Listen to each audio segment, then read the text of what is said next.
We are live on a happy hour Friday here on the Sports Bash on 97.3 ESPN, the free mobile app, live video streaming on our YouTube channel.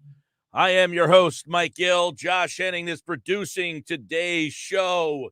You out there, what is up, everybody? You know, a Friday during the playoffs feels a little different, right? We all feel a little different come playoff time, and I'm glad you're along for the ride.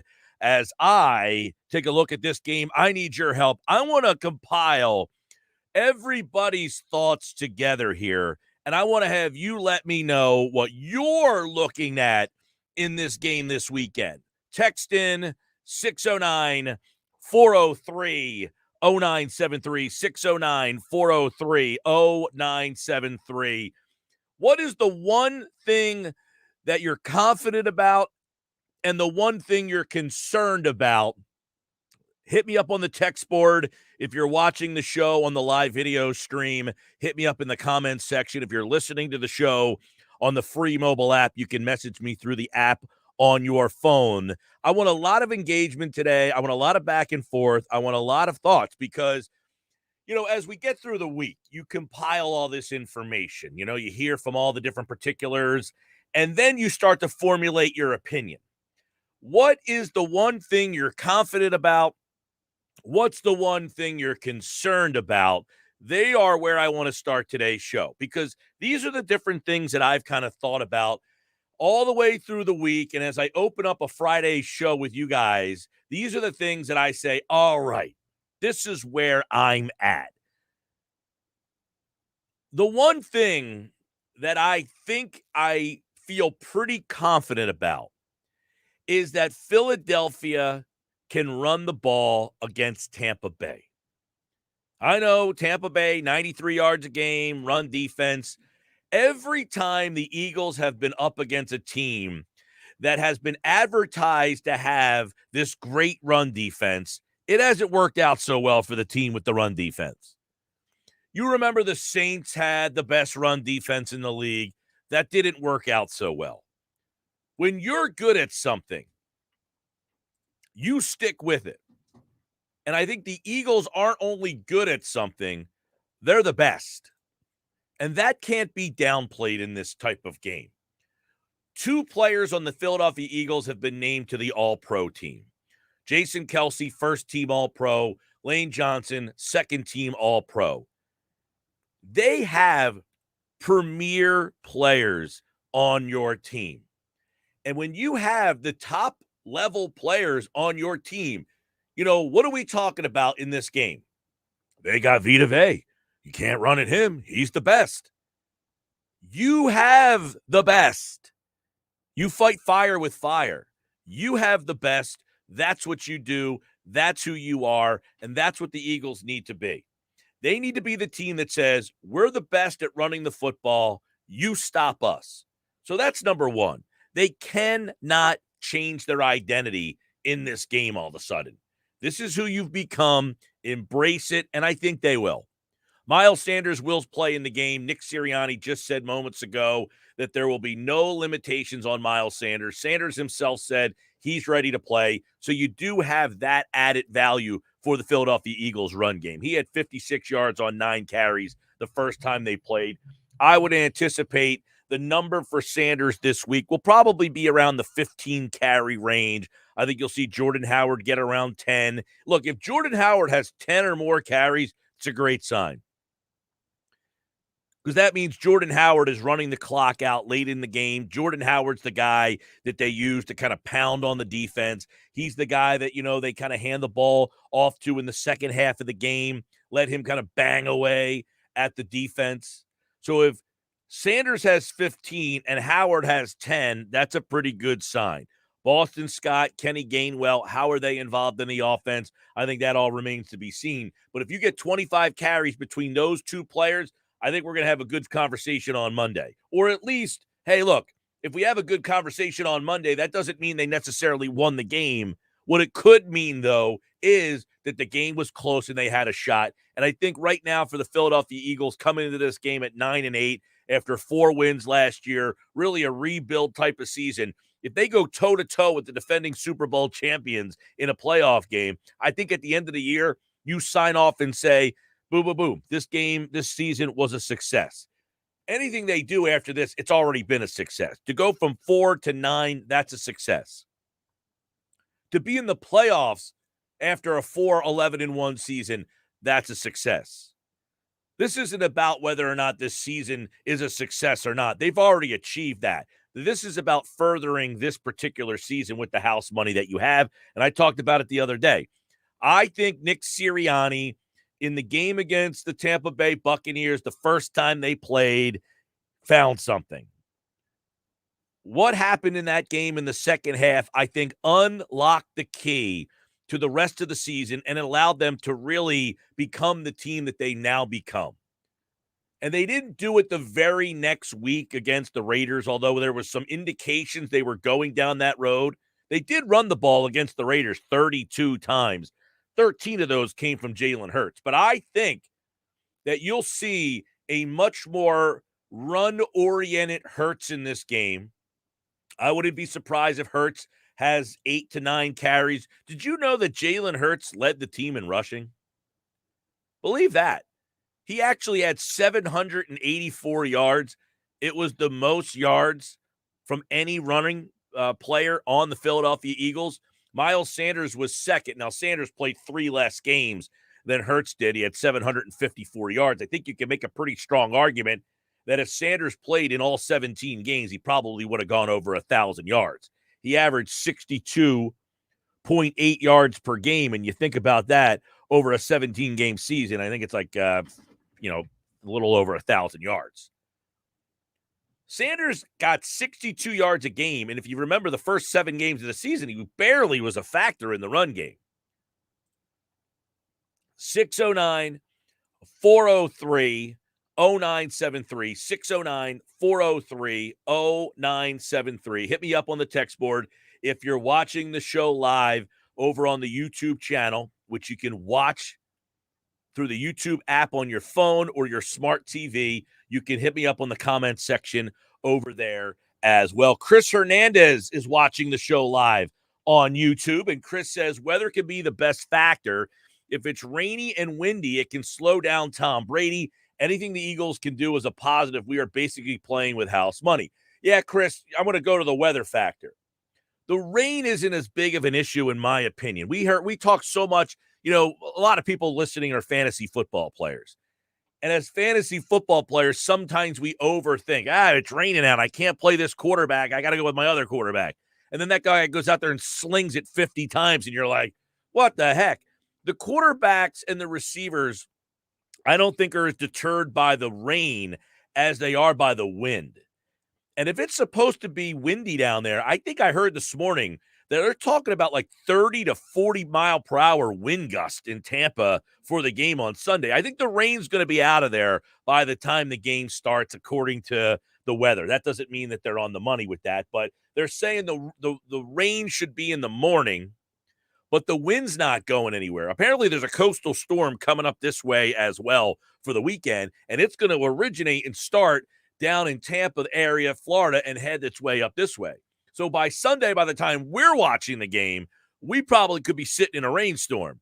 The rain will be out of there, but you know what's going to be following the rain is the wind. And I think that is a big factor in the game. 30 to 40 mile per hour winds. It's hard to push the ball through that kind of wind, no matter who you are. I mean, you could have a bazooka for an arm. 30 to 40 mile per hour winds alters the football a little bit. So it definitely does take a little bit of his Tom Brady's what he does well. I mean, he's just a phenomenal ball placer. He is just so smooth and he's a great decision maker too. I mean, that's another thing with Brady. He just dissects you, man. He just absolutely gets you. 609-403-0973. Hey, Mike, confident Eagles will show up and their running game. Worried about Tom Brady and his quick release. Those are the two things. The confident in the running game and the worried about Tom Brady. The quick release is the good point that he brings up there. Thanks, Johnny G, texting in, listening. He picks Eagles to win 31-27, by the way. Here's the thing, and this is where this game is so intriguing. I feel like this game, like if this was the NFC Championship game, this would be such a fun game to break down for like the national networks because they're such different teams. Here's the thing. And this is why this game, to me, like if this was a normal game, Chris Godwin, Antonio Brown, they're healthy. I think Tampa beats Philadelphia by 3 touchdowns. I really do. In a playoff game, as talented as they are, they're a well-coached team. Bruce Arians is a good coach. I think if they play the game at full strength, both teams in a neutral weathered area, Tampa blows the doors off Philadelphia. But here's the thing, and this is why this game becomes interesting to me. Tampa Bay's offense now lacks what Philadelphia likes to do on defense, which is what? Philadelphia doesn't want to give up the deep ball. Their whole defense is predicated on the analytical notion that you have to string together drive after drive after drive and that you're eventually going to make a mistake, right? You're going to go down the field. We're going to give you 12, 15 play drives, but somewhere in that 12 or 15 plays, you're going to throw an interception. You're going to fumble the ball. You're going to get a penalty that's going to set your drive back. And that you cannot have multiple long drives. You're not going to beat us that way. That's the analytics behind the Tampa 2 defense that the Eagles play. We'll play back. You're not going to get a big play on us. So you're going to have to 7 yards, 8 yards, 6 yards, 11 yards. You're going to have to string that together. You might do it on us once. You might do it on us twice. You might even do it on us 3 times. But over the course of the 60 minutes, for you to string together long drives all day long, we have the advantage there. That's the basic principle of John Gannon's Tampa 2 defense, right? Tampa Bay doesn't have a deep threat anymore. Antonio Brown is gone. Godwin is gone. They don't have a field stretcher. So Philadelphia's defensive philosophy is what Tampa Bay's offense, that's all it is right now. All their offense is a Tampa 2 defensive.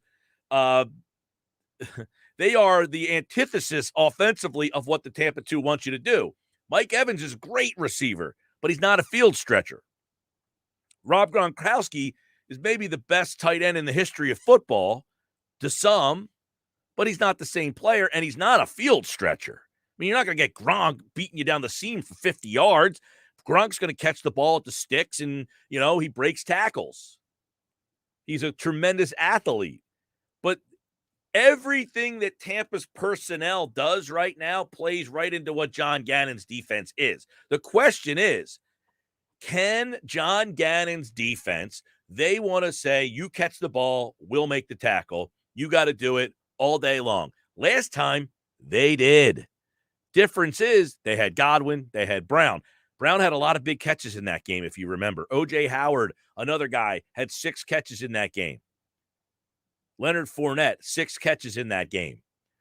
But now they don't have Brown. They don't have Godwin. They don't have to account for the deep ball as much. And that's why, to me, this game is definitely an intriguing game. Like I said, if Brown plays and Godwin plays, I think Tampa Bay's probably 3 touchdowns better than Philadelphia is in a game like this. Now, if they played 10 times during the regular season, you might have a close game here and there just because of but the fact that it's a playoff game, Tampa knows what's at stake. The game's down there. They're the defending champions. They're a better team.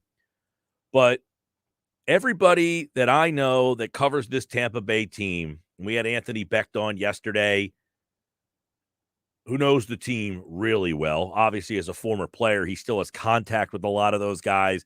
He called their game on radio last week. He does their pre and post stuff every single week. He knows that team really well. And the one thing that he brought up, which is they're really banged up.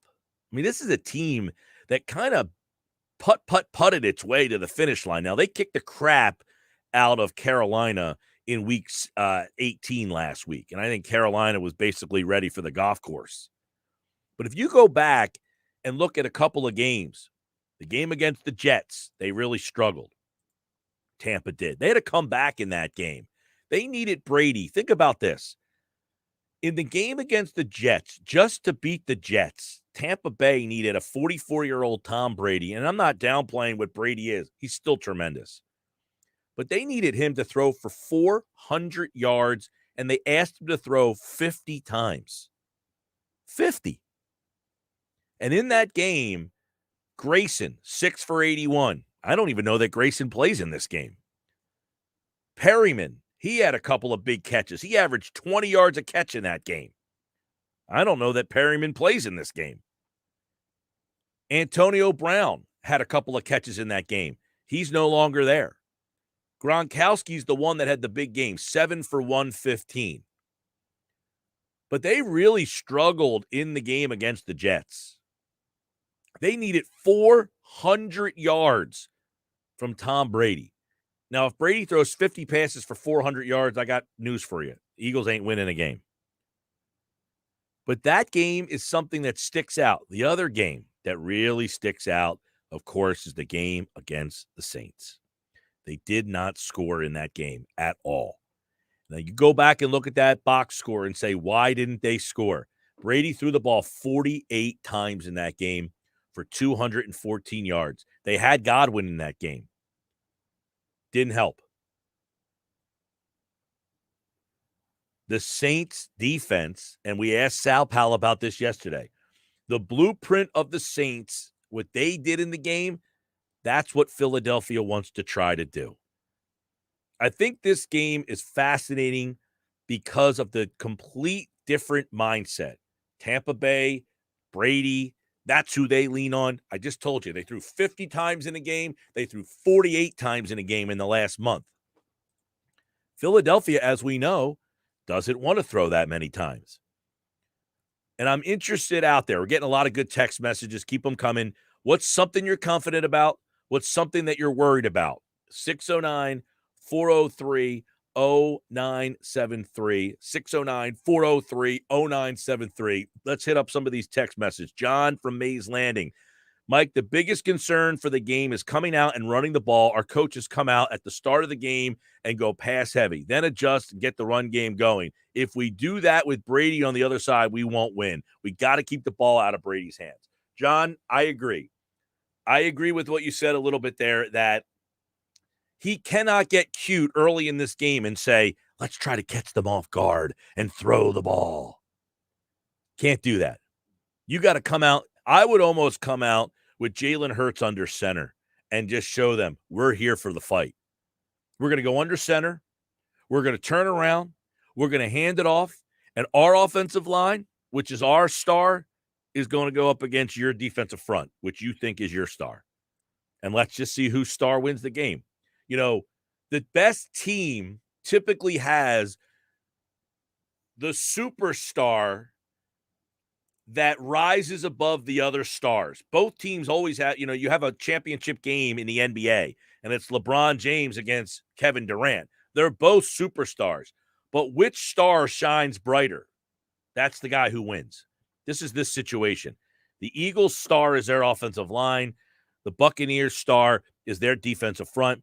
Whose star shines brighter?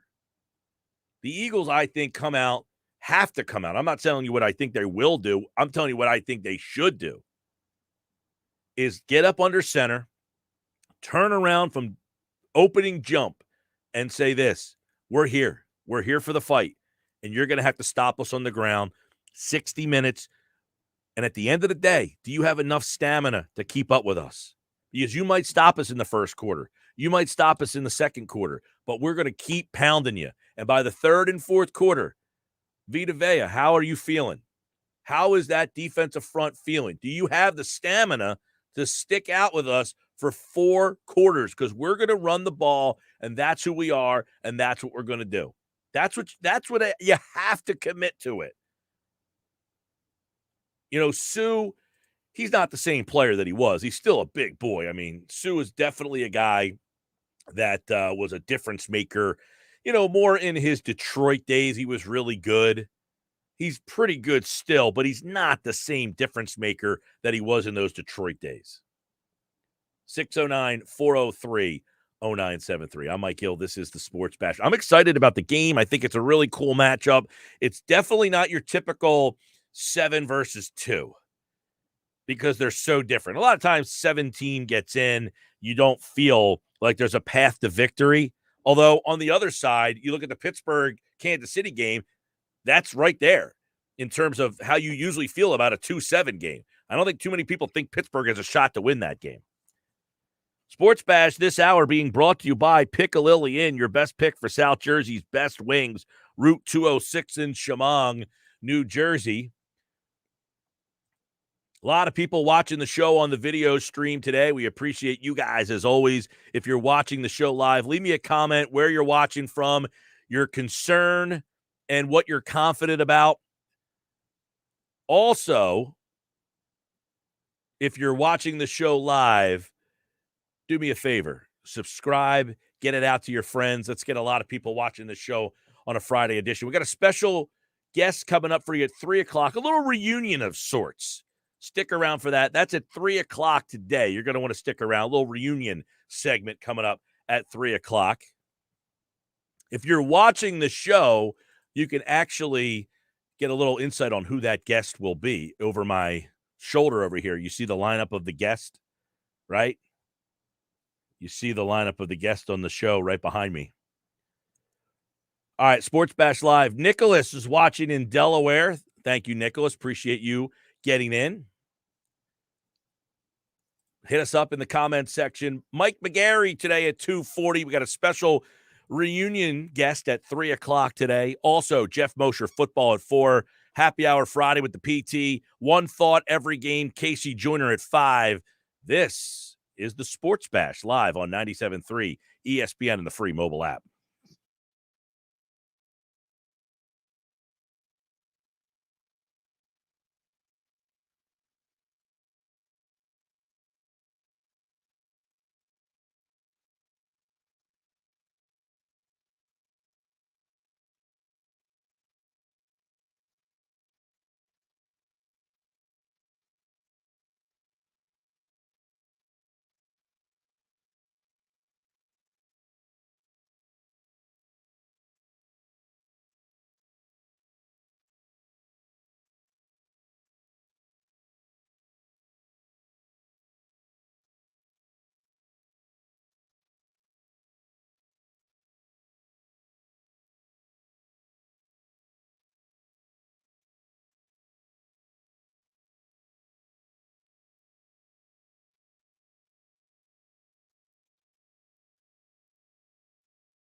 2:27 Friday afternoon. Eagles Bucks this weekend. Super wild card weekend. You can hear all the games right here on 97.3 ESPN. I'm your host, Mike Gill, at Mike Gill Show on Twitter. If you follow me on Twitter, you can get the guest lineup. If you're watching the show live on the video stream on our YouTube channel, you'll see Mike McGarry's coming up. We got a special reunion guest at 3 o'clock today. You're not going to want to miss that one. Mosher football at 4.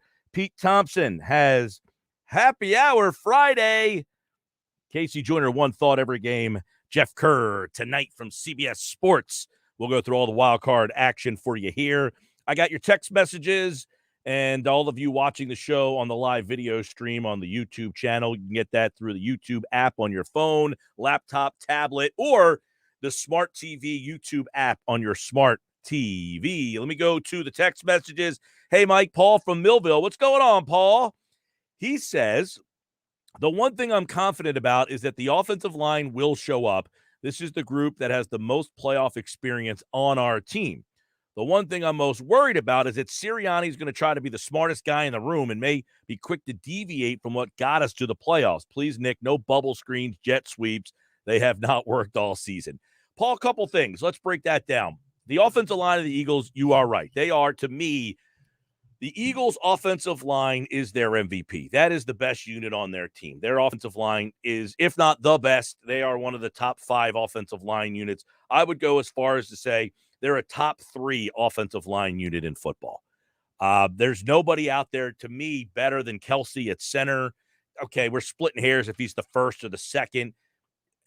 Whatever. He's one of the best. If one day he could put it this way, if he's the second guy, some days he's better than the first. The other guy's better than he's one of the top 3 centers in the league. He was just first team All-Pro, which says he was the best. I'll be okay saying he's top 3. I don't think that really matters. Laine Johnson, second team All-Pro, which means what? He was the second best right tackle in football. Jordan Mailata was not on the All-Pro team. I think you can make a strong argument that he's just such an unknown entering the season. You're not going to vote for him.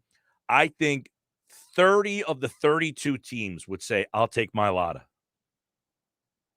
He's that good. Landon Dickerson, obviously a rookie. He's not going to get the accolades right off the bat. He was hurt. Came in late. He played right guard. They moved him to left guard. To me, Landon Dickerson, if he can stay healthy, he will be a top 5 guard, center, whatever position they play him at. That dude's nasty. They're one weak spot on the line. When I say weak spot, they're just average at right guard. I mean, it's a shame Brandon Brooks was hurt and isn't going to play. They're average at right guard. Now, keep in mind, they're on like their 4th right guard right now. Remember, Brandon Brooks started. Landon Dickerson then played right guard. They moved him to left guard.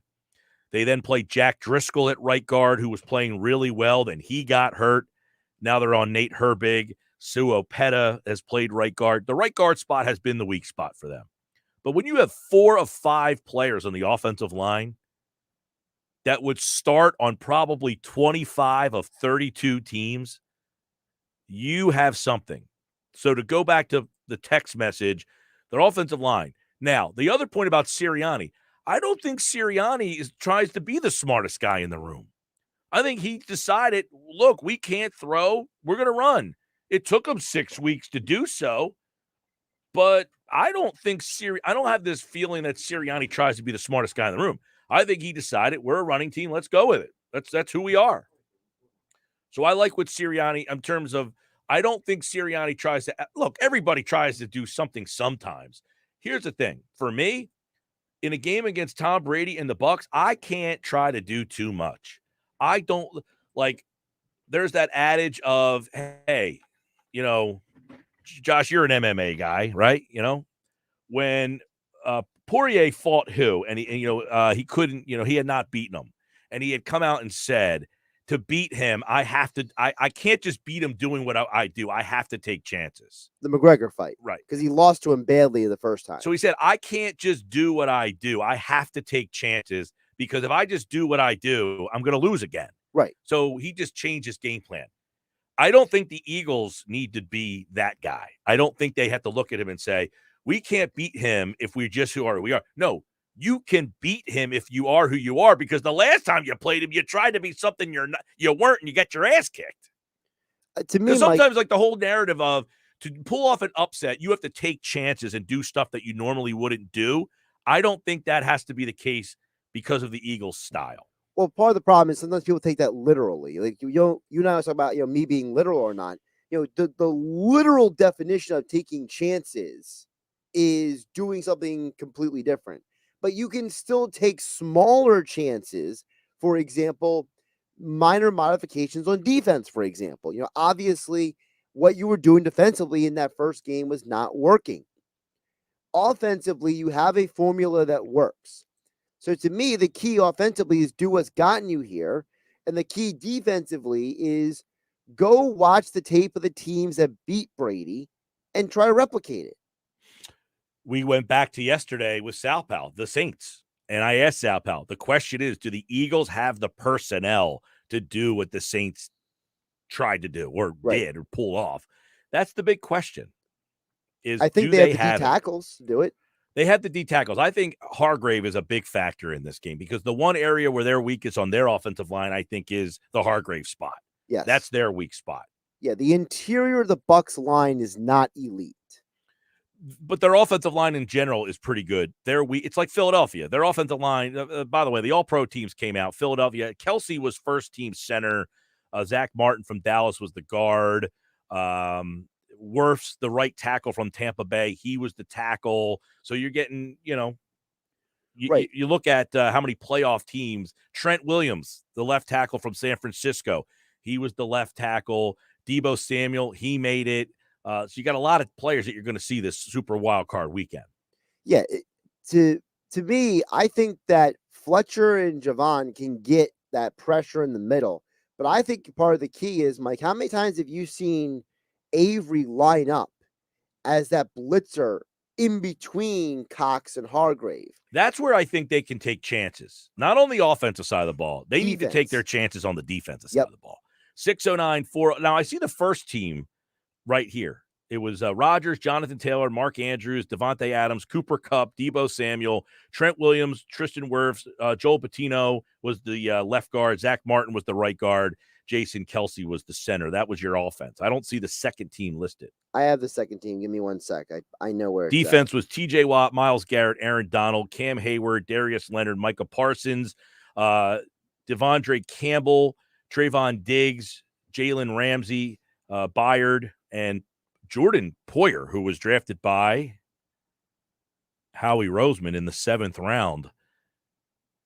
That was a Chip Kelly year. Yes. Poyer was a 7th round pick out of Oregon State, and I think Kelly cut him, and now he's a first-team All-Pro safety. You think the Eagles could use him? Definitely. By the way, your second team, your quarterback, shockingly, is Tom Brady. Okay. Tight end is Travis Kelce. Your wide receivers are Jamar Chase and Justin Jefferson. Chase Jefferson, go ahead. Your left tackle That's only 2 receivers. Yes. There's no running back? It says vacant. So there was no running back that was worthy of the second-team All-Pro? I am literally reading off the list. That's interesting. Left tackle, Rashawn Slater. Right tackle, Lane Johnson. Left guard, Quentin Nelson. Right guard, Wyatt Teller of the Browns. And the center is Corey Linsley of the Chargers. Your defense edge rushers are Robert Quinn of the Bears and Max Crosby of the Raiders. Your interior linemen are Chris Jones and Jeffrey Simmons. Your linebackers are Demario Davis, Roquan Smith, and Bobby Wagner. Your corners are J.C. Jackson and A.J. Terrell of the Falcons, which is a little surprising. Justin Simmons, not Jeffrey Simmons, Justin Simmons of Denver. He's your safety along with Micah Hyde and Budda Baker. So you had 3 safeties on the second team. Your special teamers, Daniel Carlson of the Raiders is your place kicker. The punter is Brian Anger of the Cowboys. Kick returner, Andre Roberts of the Chargers. Jakeem Grant of the Bears is your punt returner. Special teamers are Matthew Slater and Ashton Doolin, and your long snapper is Josh Harris of the Falcons. All right, there you go. Coming up, we'll talk a little bit more about the matchup and everything else that's going on. Super Wild Card Weekend. Eagles-Bucks, you can hear all 6 games on 97.3 ESPN. I'm Mike Gill. This is the Sports Bash here on 97.3 ESPN.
242 Sports Bash Happy Hour Friday. I'm Mike Gill. Mike McGarry, Press of Atlantic City, is with us as he is every Friday. And he is brought to you by Calvi Electric, now offering residential services for your home and business online, calvielectric.com. As we take a look at the Eagles getting ready for the Tampa Bay Buccaneers. And a lot of people wondering, is this a 2-7 game where it just no shot? Or is this going to be a competitive type of game? Let's ask Mike what he thinks on the surface, Mike. You got 2-7, defending Super Bowl champions, Tom Brady, 7 Super Bowls. Does this feel like a game that is your typical 2-7 where there's just no path to victory here? Well, I tell you what, when I look at this game, I look at it in this way. I look at it in 2 ways. Before the game, you can talk yourself into the Eagles, right? If you got your handy dandy phone with your favorite, application, basically betting application, you look at the Eagles, 8.5 points. Eagles getting an 8.5. That's a lot of points, right? Tampa Bay hasn't played great the past month. They look like they've been leaking a little oil as they go along, basically. Godwin is out. No Antonio Brown. He's gone for the team also. Tom Brady doesn't have his playmakers.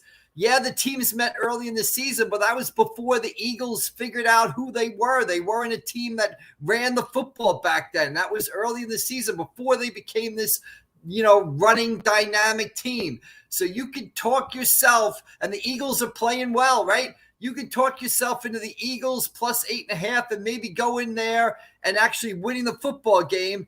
And then that's before 1 o'clock. And then at about 1:40, I can't help but think you're like, why did I put my hard-earned money against Tom Brady, the greatest quarterback of all time? So I just think there's a lot of things that you can give the Eagles a chance. But boy, this just seems to me, you talk yourself into it. And then at 1:40, I can't believe I bet against Tom Brady and I'm about to lose, my lunch money on this game, right. Basically. Well, it feels like, this game, all of these matchups are just so different in terms of the Eagles like to run. That's what they do best. Tampa has the best run defense, we think, in the league, statistically speaking. Then on the other side, Tampa doesn't really have that field stretcher right now. No Brown, Godwin's out. They don't have that guy. And the Eagles are the team that doesn't want you to shoot, take shots down the field. Right. They're willing to give you up. So there's like so many of these things here that really, as you said, at the beginning of the game, it's like, And then you add into the fact you might have 30 to 40 mile per hour winds in this thing. And it all kind of sets up for this odd feeling beforehand. But if there's something that this version of Tampa worries you the most, what is it? Well, what would worry me the most is Tom Brady versus the Eagles defense. Like you said, the Eagles defense kind of sits back, right, and likes to keep plays in front of it. And if they're going to allow Brady to kind of pick them apart underneath the whole game, it didn't work well in week 4, week 5, whenever they played back then. And I don't think it'll work well on Sunday. And it might play into Brady's favor because is he at the age of 44 now? Is he a guy who can throw it well consistently down the field? I don't think so. But is he a guy who's smart, gets the ball out fast, can sort of, in the words of Hank Stram, matriculate the ball down the field with 7-yard passes, 6-yard passes, occasionally turn one of those into a 15-yard play? That's what kind of worries me is the Eagles defense versus Tom Brady. I think Tampa Bay is leaking a little oil. I don't think they're going to defend their Super Bowl title. I just don't see them losing Sunday. I can definitely see them losing next week, but I find it hard to believe they're going to lose at home to the Eagles. The other factor that in listening to a lot of stuff about this game, it is Jalen Hurts' first playoff start, basically. And I think I was listening to some podcast today. It might have been one of Bill Simmons' podcasts where he threw a number out there and said NFL quarterbacks in their first playoff start, the last 50 NFL quarterbacks to make their first playoff start are something like 17-33. So you have Jalen Hurts making his first playoff start against the greatest quarterback of all time. And to me, I think you've got to take, despite all the other evidence, you got to take the greatest quarterback of all time.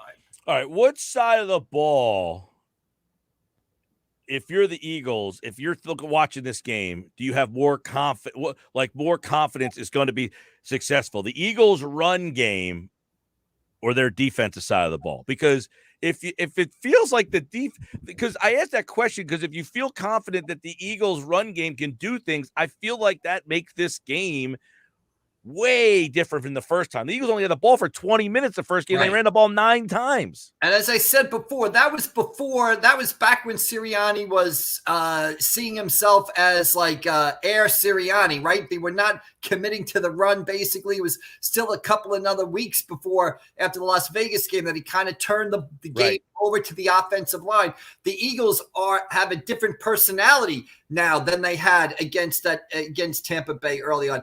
I think that's the whole key to the Eagles' upset, right, is shortening the game and running the football. If the Eagles can run the football against Tampa, which is known for having a great run defense, but that run defense towards the end of the season was not what it was at the beginning of the season, though they are getting some guys back healthier now. But their run defense definitely did not, what it was early in the season is not what it was at the end. If the Eagles can run the football, they got a chance for the upset here. If the Eagles can't run the football and they're going to make it a situation where they're going to make Jalen Hurts try to beat Tampa, I don't think that's a recipe for success. Yeah, the running of the football is the difference. Like that, I go back to Mike, the second half of that game, the first time they played, it's almost like Sirianni had an aha moment. Like, we can run the ball. It's like, he's a man. He's not a machine. We can run the ball against the team. I think Tampa's got this. Nobody runs the ball on them. They're always behind. We looked it up the other day. They had the least carries in football against their defense because nobody tries to run. Philadelphia ran the ball, and they ran the ball well against them in the second half. That's how they kind of got – I mean, if you want to say they got – I'm not going to sit here and pretend that the game was close, but they got back into that game because they ran the ball against them. So if they come out right from the beginning and try to do that, I think they can make it a game. Yeah, I think they have to commit to the run. I think you're exactly right. I think teams go into Tampa and play Tampa and say their run defense is so good, we're not even going to try to run the football. That's a complete waste of time. I don't think the Eagles can think like that. I think the Eagles' only chance for a win is to do what they do well, and that is run the football. So they have to go in there and try to run the football against the Tampa defense. I think if they went in there and said to Jalen Hurts, we're going to have you throw 35 to 40 passes and try to beat Tampa that way, I don't think that's the case. If you go in there and you try to run the football and you can't do it, well, okay, shake Tampa's hand at the end of the game. But you've got to try to beat Tampa with what you do best. And on that's the flip side. Right. On the flip side, I agree with that. You can't try any surprise wrinkles on offense. Sometimes to pull off an upset, you got to do something that you normally wouldn't do. I don't think that's the case offensively. But what about defensively? Do you fire more blitzes at Brady, or do you just say, look, they're going to have to complete pass after pass after pass against us, and we're going to take our shot that way? Yeah, I think that's their defensive philosophy, and I think that's what they're going to try to do on Sunday. I think it's, traditionally the best way to beat Tom Brady, right, is not to blitz him. Traditionally in past history, even you think of Super Bowl, 2018 Super Bowl when the Eagles beat him. Traditionally, when the Giants beat him in Super Bowls, you don't blitz Tom Brady because he makes you pay. Traditionally, the way you beat him is you get pressure up the middle with your front four, basically, and you rely on 4 guys pressuring the quarterback. That's the way the Giants beat him to a large degree. That's the way the Eagles, even though he threw for a million yards that game, that's the way the Eagles kind of slowed him down in key spots in that Super Bowl. Traditionally, blitzing Tom Brady is, again, not a recipe for success. Teams that have beaten him get pressure with their front four and pressure up the middle, which means, you're going to need big games from the Fletcher Coxes of the world. You've got to get pressure up that A gap to pressure Brady. That's traditionally the way teams have beaten him. They haven't beaten him by blitzing him. All right, quick thoughts on the other games. I'm sure you'll be sitting and watching everything tomorrow. Super wildcard weekend. I like Vegas to beat Cincinnati.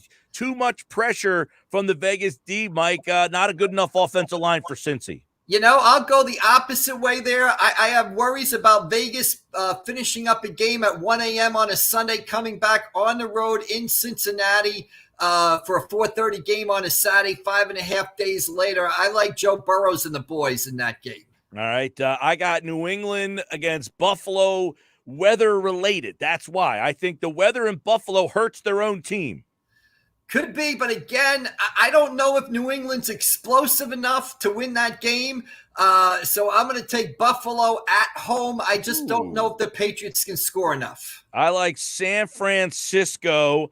I think Dallas, I know they beat the Eagles to move up the seedings, but this was not the matchup for them. We're going to have quite a day on Monday because either you or I are going to be right there because the whole world is on the 49ers, basically. And I kind of like the Cowboys at home. Dak Prescott, his last 5 games, I think 13 touchdowns, no interceptions. I know 5 of them were last week against the Eagles JV. But, I think people are selling the Cowboys short, basically. Dallas has the better roster. They lose because of McCarthy. That's what happens. That's certainly an obstacle that has to be overcome. But, you look at Dallas, you hit it. Man, Dallas has some studs on the team. They have some blue chippers on the team, basically. I think we all like Kansas City. It's 13. The question is, do they cover? I think they cover, basically. That'll be America's big tease on Sunday, right? How many people are going to tease Tampa Bay and Kansas City on Sunday, basically? Mike will be back on Monday. We'll take a deeper look at the Super Wild Card Monday night game. But on the surface, I like the Rams. I like Arizona, so there you go. Oh, man.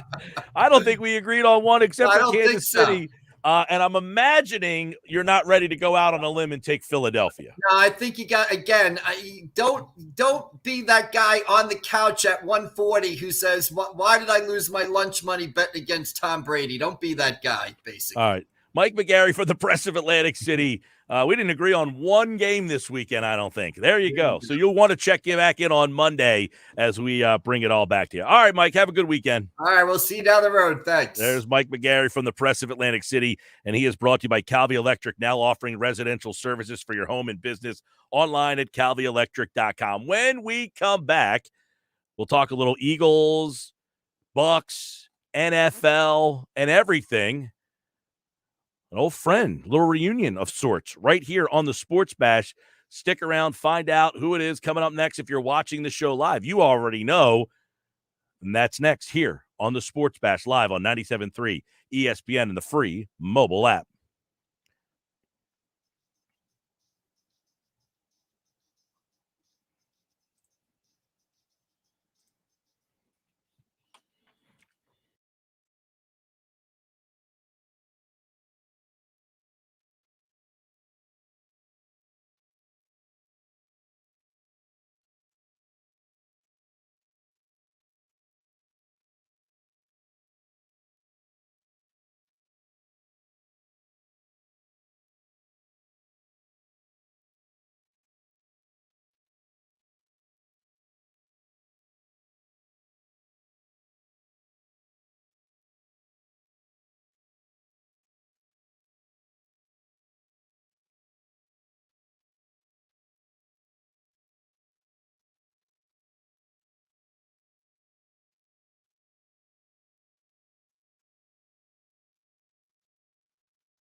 All right, 3 o'clock on a Friday, the Sports Bash this hour brought to you by DraftKings Sportsbook, partnership with Resorts Casino Hotel in Atlantic City. Visit resortsac.com, book your next getaway, and for game day specials. I'm Mike Gill. All right, joining me now, you can listen to him every morning on the Jacob Media YouTube channel. The show is Birds 365. It's John McMullen. He returns for the first time in quite some time here to the Sports Bash, a highly anticipated reunion for MG and Johnny Mac. What's up, bud? What's up, Mike? Yeah, we reunited on Birds 365. No, I've been on your show a few times. Yeah. First time back here. I'm thrilled to be here. Time. Where's Josh? Can Josh come in? Josh is, he's over there. I mean, he can video himself Tell Josh I said hello. Yeah, he will pop. There Josh. He is. He can pop himself into the video real fast. There he is. There we go. Hi, Josh. How are you, bud? You're allowed to talk. Your mic is on. Oh, I didn't know my mic was on or not. What's going on, John? Yeah. How are you, bud? Good. How you doing? I'm doing well. Thrilled to be back with you guys. Yeah, well, we got a lot to discuss. Now, who knew? I saved it for a big moment, Eagles playoffs. Like, we could have done something all season long, but it was just like, some random half-ass Week 12 game. I can't bring John McMullen back. I got to wait for the big guns. And one of the things I said on your show way back in August was I thought the Eagles could make the playoffs. That's why I was holding you off. Yeah. Well, I thought the Eagles were going to win 8 games. That was my prediction before the season. So I didn't think they'd be a playoff team, but I thought they would be really close. I thought they'd be in it to the end. And, they took advantage of the light. Let's be honest. I mean, it was very, very late season schedule, but that's not their fault. You play who's on the schedule, and it happened to be Garrett Gilbert and Jake Fromm and so on and so on. They haven't seen a real top-notch quarterback. You probably got to go all the way back to Justin Herbert early in the season when they had those issues with all the 80%, 90% completion guys. Tom Brady was among that group. And since then, it's been Teddy Bridgewater, maybe Jared Goff, you could argue. But look, they took advantage of what was in front of them, and they deserve credit for it. But one thing that people, I think, that follow this team closely understood that maybe more of the national media didn't, they got a good offensive line when they're healthy. They got a good defensive line. And if you can block people and you can force people to use extra people to block you, you got a chance to win. You got a chance to win games in this league. Now, I guess the question would be, based off that, John, they had this offensive line, which is exactly why I felt they could make the playoffs. If their line could stay healthy, you win up front. We see it. I mean, I think the whole Minnesota thing is a great example. I mean, Justin Jefferson, yay. You haven't made the playoffs once with Justin Jefferson. Why? They can't block. Philadelphia misses out on Justin Jefferson, so they're the worst. But here they are in the playoffs. They might have missed on a receiver, but they can block. You win up front. So did they have enough up front to compete in this game? Is that their path to victory? Well, they've been able to run the football since they shifted gears against everybody. I mean, whether it's Washington, New Orleans, I think New Orleans was the top ranked run defense when they came in. Washington was top 5.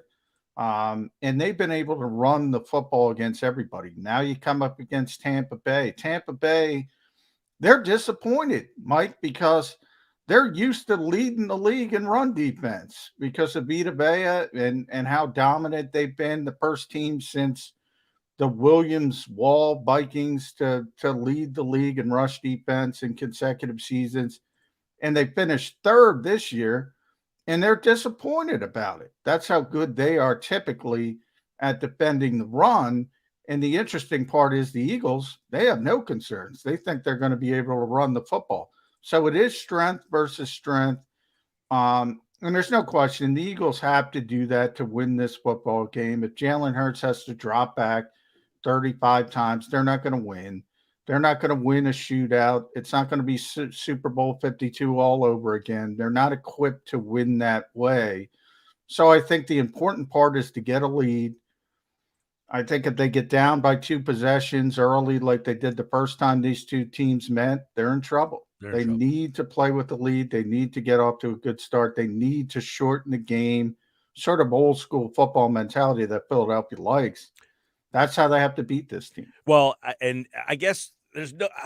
Do you have any indication, which would probably be no, that Sirianni is going to try to get too cute in this game and be like, they think we're going to run. Let's, like, forget it. Fight. This is our strength. Try to stop us, right? Not, hey, let's try to catch you off guard. Yeah, I don't. I mean, they know, and it's not an insult. Too many people think it's an insult to Jalen Hurts, who has improved and he's gotten better and better. But they understood, and really, a lot of people look at the Las Vegas game, and because there was a lot of talk about the veteran players getting together on the flight back home and having a come to Jesus moment, say, what's going on here? And then there was the flower talk that week. That was the week of the flower talk.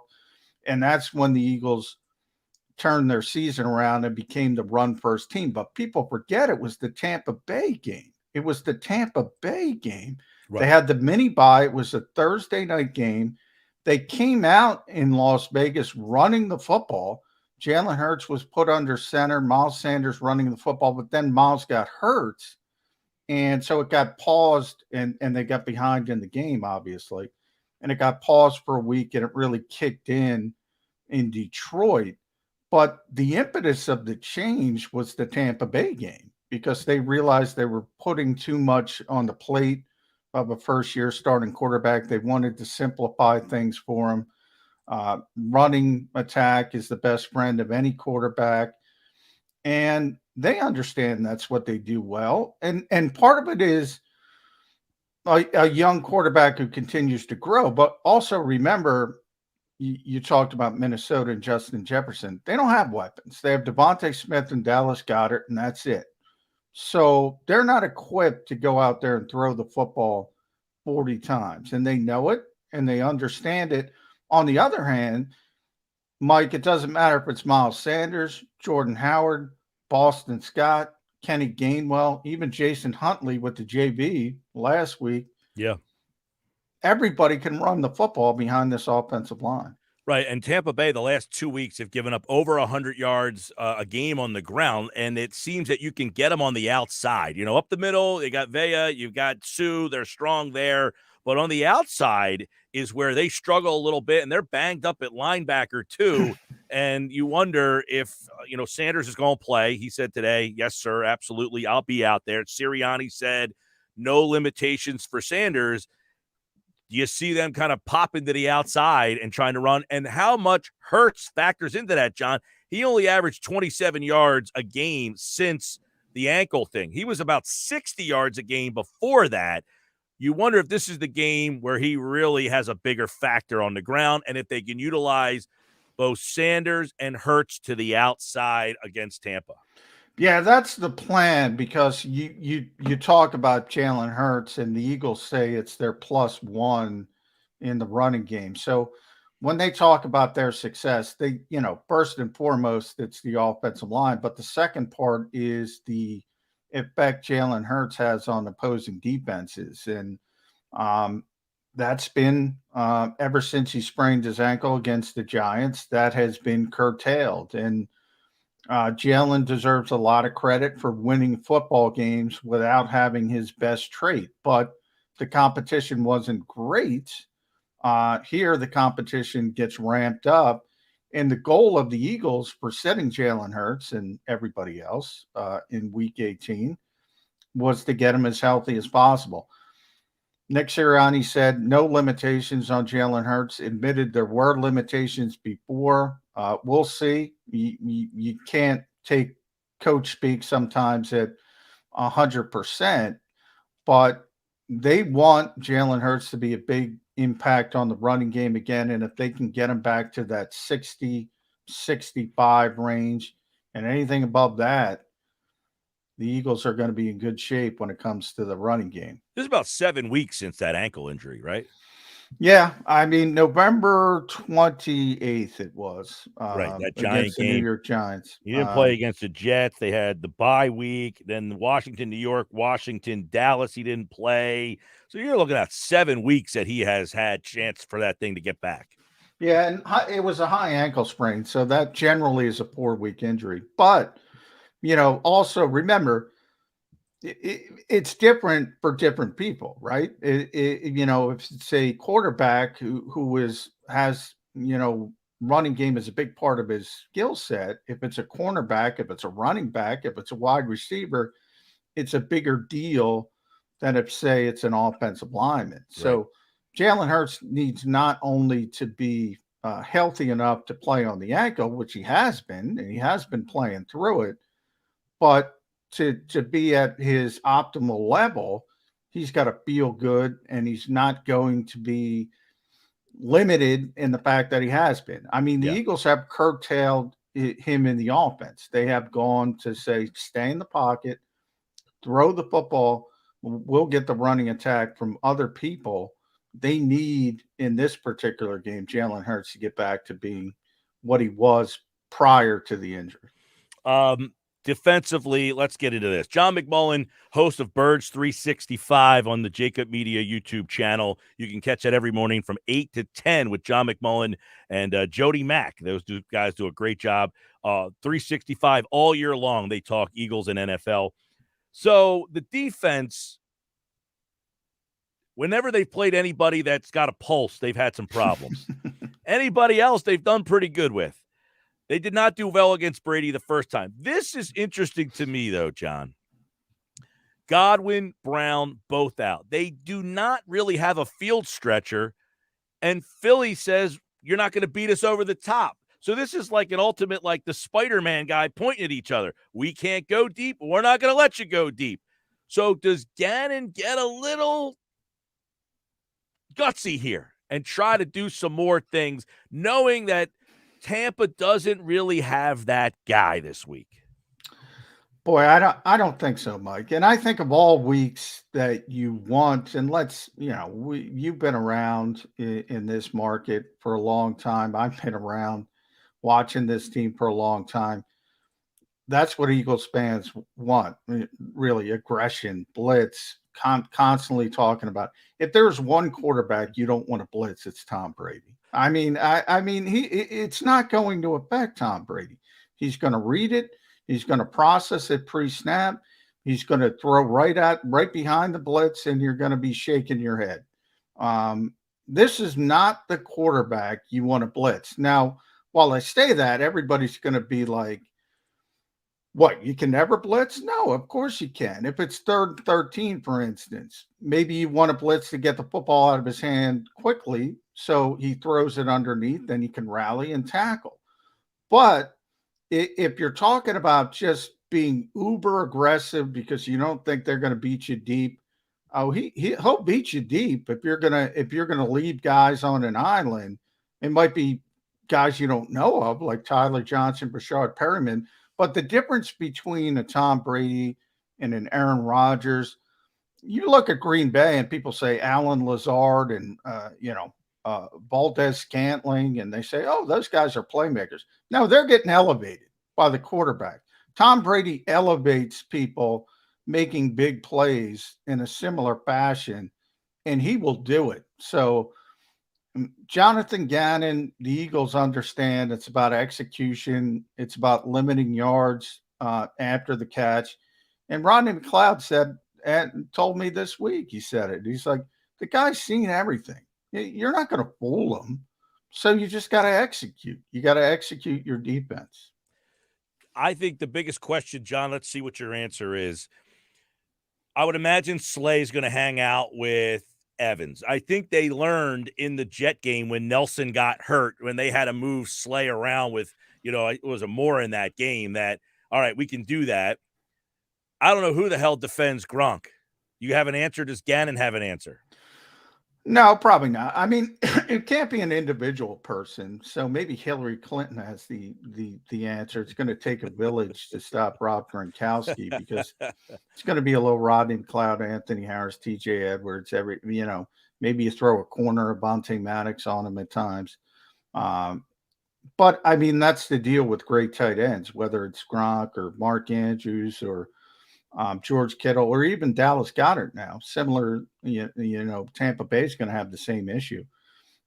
They're too big and they're too strong for corners, and they're too athletic and too fast for most linebackers and most safeties. So it's a problem. It's a difficult matchup. I would think going in, the goal is going to be Slay, take out Mike Evans as much as possible, bracket Gronk as much as possible, and then force the Tyler Johnsons and the Brashad Perrimans to beat you.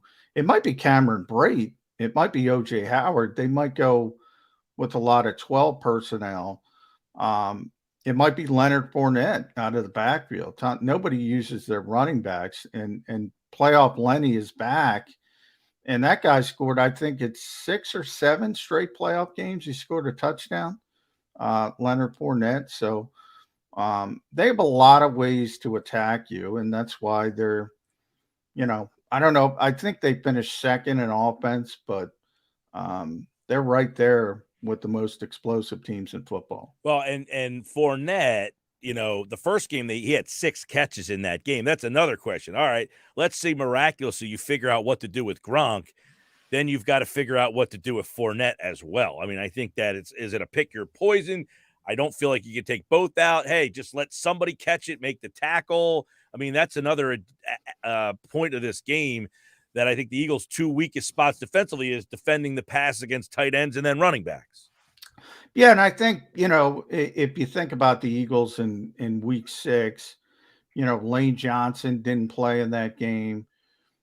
Dallas Goedert was on the COVID list, I believe, at the time. So a lot of Eagles fans are getting hyped up and thinking, the Bucs didn't have Gronk in that game, and they didn't have Antoine Winfield Jr. on the defensive side in that game. So it kind of works both ways. This is, we've been talking a lot about this. The 4 teams, Mike, and we probably asked you this on our show, Birds 365, which would you rather face? I think the Eagles don't match up at all with the Dallas Cowboys, and obviously fans hate that. So that would have been the one team I didn't want to see. And then it's Tampa Bay, the second worst. I would have rather seen Arizona or the LA Rams. I was kind of debating with the Rams, but when they laid an egg against San Francisco, that kind of turned it for me. Tampa Bay, yeah, they don't have Chris Godwin, they don't have Antonio Brown, but boy, they keep rolling, and Tom Brady keeps finding a way, and it's the game against the Jets. I mean, they needed Brady every bit of 50 passes and 400 yards. Yeah. Is that a good thing? If that's at the end of the day, if he throws for 50 and 400, he probably won this game. But you're almost wondering they needed that against the Jets. No, they did. It's not like they can't be beaten. They were shut out by the New Orleans Saints, and right. So let me ask you about that, John. They got shut out by the Saints. Can the Eagles watch that game tape? Did they have the personnel to pull off what the Saints did? No, because one of the things they had, Malcolm Jenkins, one of the things that stood out to me in that game was how physical Malcolm Jenkins was with Rob Gronkowski. And that might be the most physical safety in the NFL. And he was when he was here, and he still is. And his limitations are more speed-wise and things like that. With a Gronk, the Saints were really able to take advantage of it. And then Nick Sirianni talked about this a little today. Every game has a personality. That's the game the Bucs lost Chris Godwin in. Mike Evans got hurt. Fournette got hurt in that game. A couple defensive players got hurt in that game. They were really, really banged up, and it was just one of those days. I wouldn't count on, the Bucs playing like they did against the New York Jets. There's also the human nature aspect of it. And you saw it with the Eagles at times, struggling early against the Washington football team with Garrett Gilbert, for instance. Sometimes you just show up and say, no matter what a coach tells you and tries to keep you on the right path, that human nature takes over and says, "Oh, we're going to win this game," and you don't show up with your A game, and all of a sudden you're in a fight. I think that's what happened with the Bucs against the Jets. The difference is they have the equalizer, and Tom Brady can kind of make up for some of that stuff. John McMullen, let's hit on a couple of quick NFL things before we roll. We'll get your take on the Eagles and Buccaneers game as well. The head coaching carousel. We've got a bunch of them here. Where's Doug Peterson going to land? Boy, I hope he lands somewhere. It's interesting. He's the betting favorite with the Giants, by the way. Yeah, I was talking about this with Paul Domowitz today, and if I'm all of these teams, I take Doug Peterson. I think the most logical would be Jacksonville. He lives in Florida now. Miami would be even better for him because he's in South Florida, but the Dolphins don't seem to be heading in that direction. But you think about a young quarterback like Trevor Lawrence. I would have some interest if I were Chicago for that same reason, but Chicago just got off of Matt Nagy, so that might be difficult politically because same Andy Reid tree, similar systems, similar mentalities. I think Minnesota would be a perfect spot for him, especially if they hire. They're going to interview Catherine Raish and Brandon Brown for their GM position. So you could have sort of an Eagles connection out there if they go in that direction at GM. Plus, then you have Doug Peterson with a competent quarterback. And as you mentioned, Justin Jefferson and Dalvin Cook. Plus, he knows offensive line is important. So he will start steering that ship in the right direction. If he doesn't get a job, Mike, these people are going about this thing the wrong way. Yeah. Look, we all get this Sean McVay stereotype in the NFL now. So if you got a good 3:00 shadow, if you've ever met Sean McVay, everybody wants you to be. Zach Taylor's doing a nice job, by the way. Yeah, well, it helps when you get Joe Burrow playing at that level. But yeah, Zach Taylor was pretty bad early in his career in Cincinnati. I don't know what these people are looking for when you got a guy with the Lombardi trophy, a couple of them, if you talk about, playing and coaching, that's got that holds some cachet with me. It evidently doesn't hold cachet with enough NFL owners.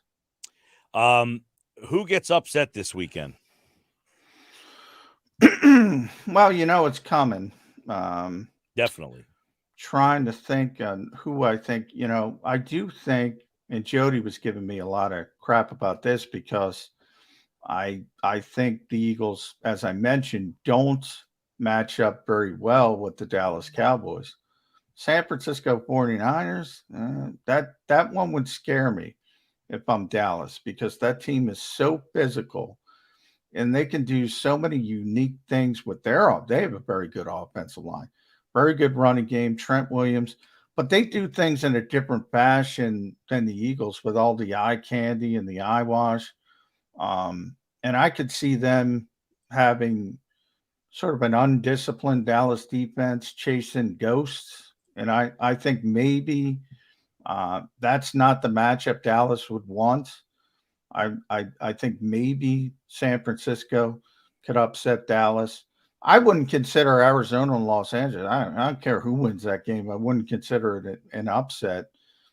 Kansas City to me is the one slam dunk. And on the AFC side,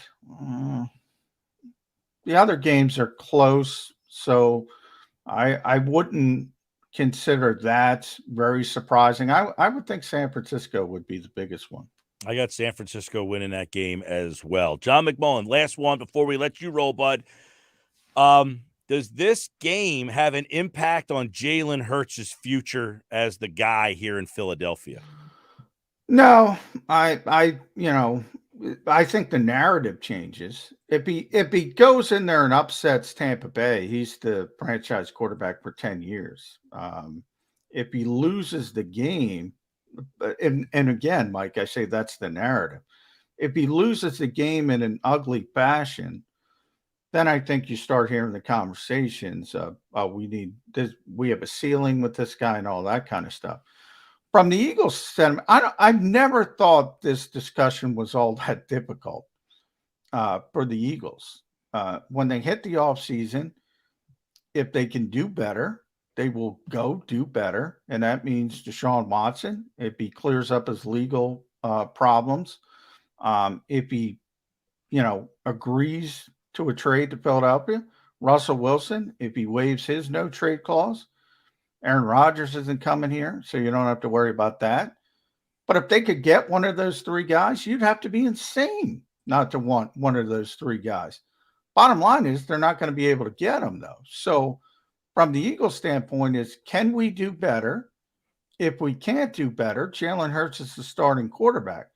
I don't think they're going to look at quarterback in the draft. I don't think there's anybody who's going to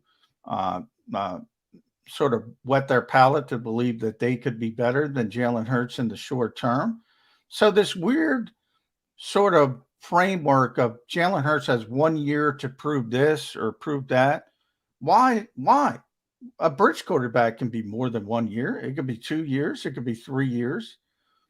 The Eagles it's all clouded by the fact that they have 3 picks. Doesn't that further, if they didn't have 3 first-round picks, I don't think the conversation has as many avenues to go down.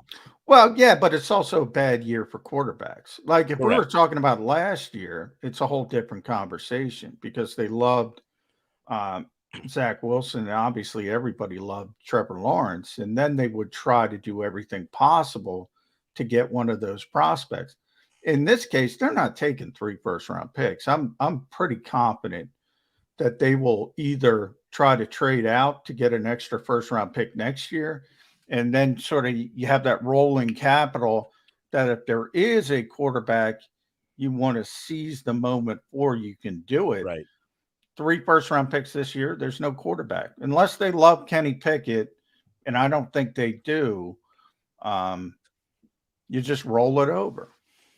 All right, John McMullen, follow him on Twitter at JF McMullen. You can watch him every morning from 8 to 10 on the Jacob Media YouTube channel. The show is called Birds 365 with Mac and Mac, Jody Mac and John McMullen.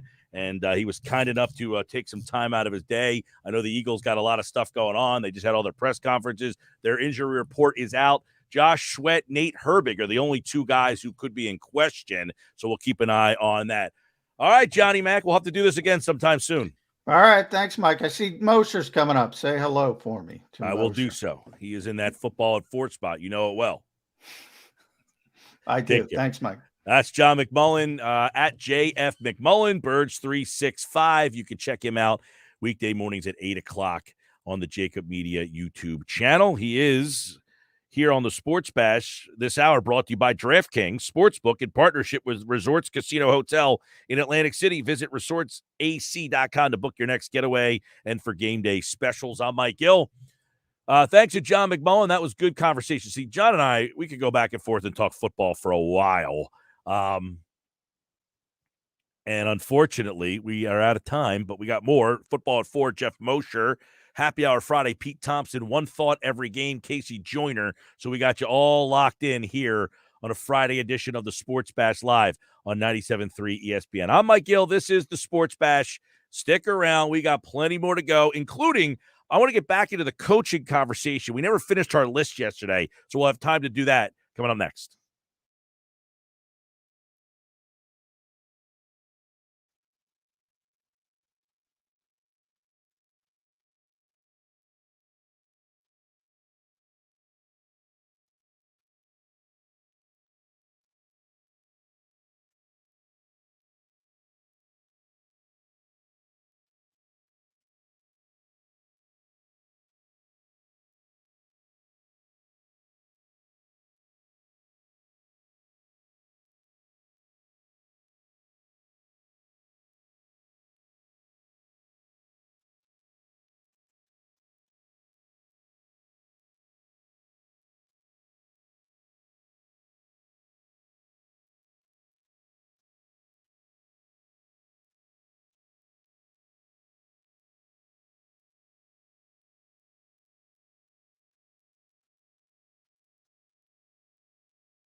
335. Thanks to Johnny Mac, Johnny McMullen. Follow him on Twitter at JF McMullen, who joined us here on the Sports Bash Live 97.3 ESPN. We had some fun text messages during that segment. Is that John's voice? Yes, it was. Sounded just like him, didn't it? It did. We got a good impersonator. Looks like him too. Since I miss him on Football at 4, John's a little booked up now. He's got his own gig. He's got his own show. But we'll have more with John on later on. Cole from LBI says, Johnny Mac, Football at 4 got me addicted to this show. That's very nice. Got me addicted to this show. Were you not addicted previously? Well, we decided, when we used to do a segment with John back when he was doing national stuff for Sports Network. Mhm. And he used to come on and we used to go like almost like what Casey does now, like go through all the games. Okay. He used to do a column and he had basically a thought on every game. And he would come on Thursdays and we talked about it. And then, when we brought him on board to do Eagles stuff and we decided we're going to do it every day at 4:00, that's when the Football at 4 was kind of created. Gotcha. So yesterday we went through the coaches and basically gave you our rankings of the coaches. We didn't get all the way through the list. We got a little short on time. So let's quickly go back through that list here and see where we are. I got McCarthy 14. And I had Bisaccia. I got Bisaccia 13. And I had McCarthy 13. I got Kingsbury 12. I have Kingsbury 12 as well. Sirianni 11. Ditto. Zach Taylor 10. Same. McDermott 9. Same. Sean McVay 8. This is where we differ. I got LaFleur at 8. All right. So that's a big difference for me. I got Shanahan 7. I got McVay 7. Okay. Mike Vrabel was my number 6. I also have Vrabel at 6. Okay. I like Vrabel, but he's not like some X and O wizard, but he knows his limitations. No, but he is a guy the players believe in. I think there's a huge thing to say that this guy has gotten these teams multiple times to the postseason with a very unorthodox roster. Yeah. Now, I sent you the clip last night of Zay Jones, I think it was. Yeah, Rich Bisaccia. Giving Rich Bisaccia, he's pulled him over to the sideline and told him how good of a job he's doing. That sway you at all? Because you asked the question, and I heard you ask Andy McNamara last night whether or not the team rallied around or did Bisaccia have something to do with them kind of getting themselves back on the path? I think it's a fair question because depending on which national analysts you want to listen to, some people say that Bisaccia has to have the job moving forward. Other people say, no, this was Derek Carr rallying the locker room. So I'm conflicted because I'm hearing different perspectives on this. Derek Carr was there before, and he's been there previously. So I don't know that he had some kumbayas to quote Antonio Brown. If anybody watched him in that recent YouTube video interview that he did, the kumbayas, man. Got to have the kumbayas. I don't think Derek Carr had some kumbayas moment all of a sudden that he was going to rally everybody if he hadn't done it already. I think Bisaccia, look, he's a special teams coach. That's what those guys do. They bring the offense, the defense, everybody together. John Harbaugh. I don't think he's some wizard. I think he's just a guy that got the team to stay together. But he could be a John Harbaugh type. Sure, but I think people are discounting him because no one's ever heard of him. Sure. He just kind of like, when he got the job, they had other options on that staff that could have been the head coach. That is true. The other thing that's interesting about all of this was this coaching stuff is that you mentioned about Derek Carr. There's a part of me that wonders whoever the next head coach is. I mean, what is the shelf life for Derek Carr? I mean, if Bisaccia stays, I'm assuming that they're going to keep going with Carr. But if they bring in a brand new guy, does that guy say? Well, I'm wondering what happens to what's the GM's name? Like Mayock. What happens to Mayock? Well, Mayock's going to hire a new guy. Right, but there was some talk that he could be in trouble. Well, he might be in trouble if the guy he hires is a bad choice. Mark Davis doesn't seem to be that interested in shaking the boat like his dad was at times. He seems to be very like, hey, I want to stick with my guys. I hired you to do a job. Whereas his dad would be like, let's get Lane Kiffin. I feel like so we have some difference in the top 5. We have one name difference in the top 5. Okay. I have Tomlin number 5. I also have Tomlin at 5.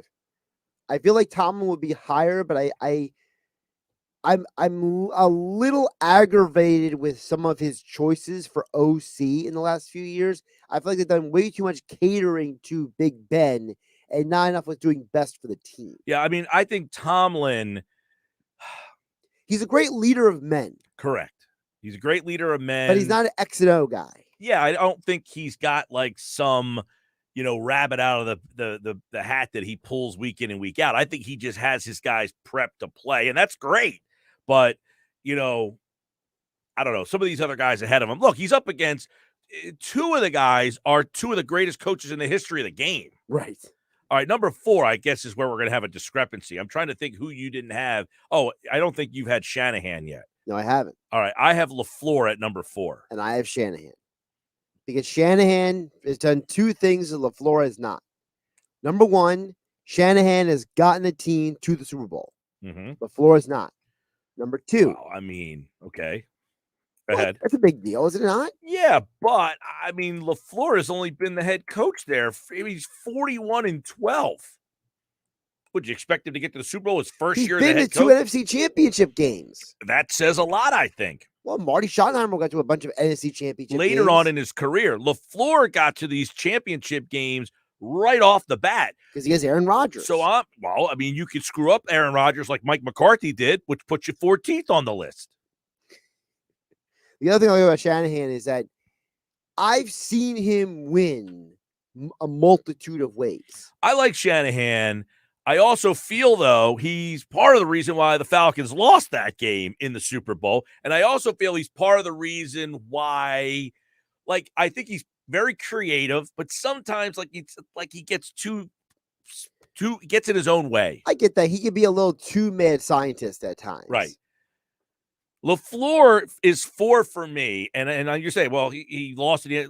Last year's hard, man. They had a home playoff game with no fans. There were people there. It wasn't a full house. Right, but that's not a home play. That's not a home field advantage when you're playing in an empty stadium. You still got to sleep in your bed, your locker room, your building. All that's great, but part of the home field advantage isn't sleeping in your bed. It's having the fans. It's having your environment. They didn't have that. That being said, it's only his second year as head coach last year. So for me to suggest you are not – he is 41-12. He has been the 1 seed.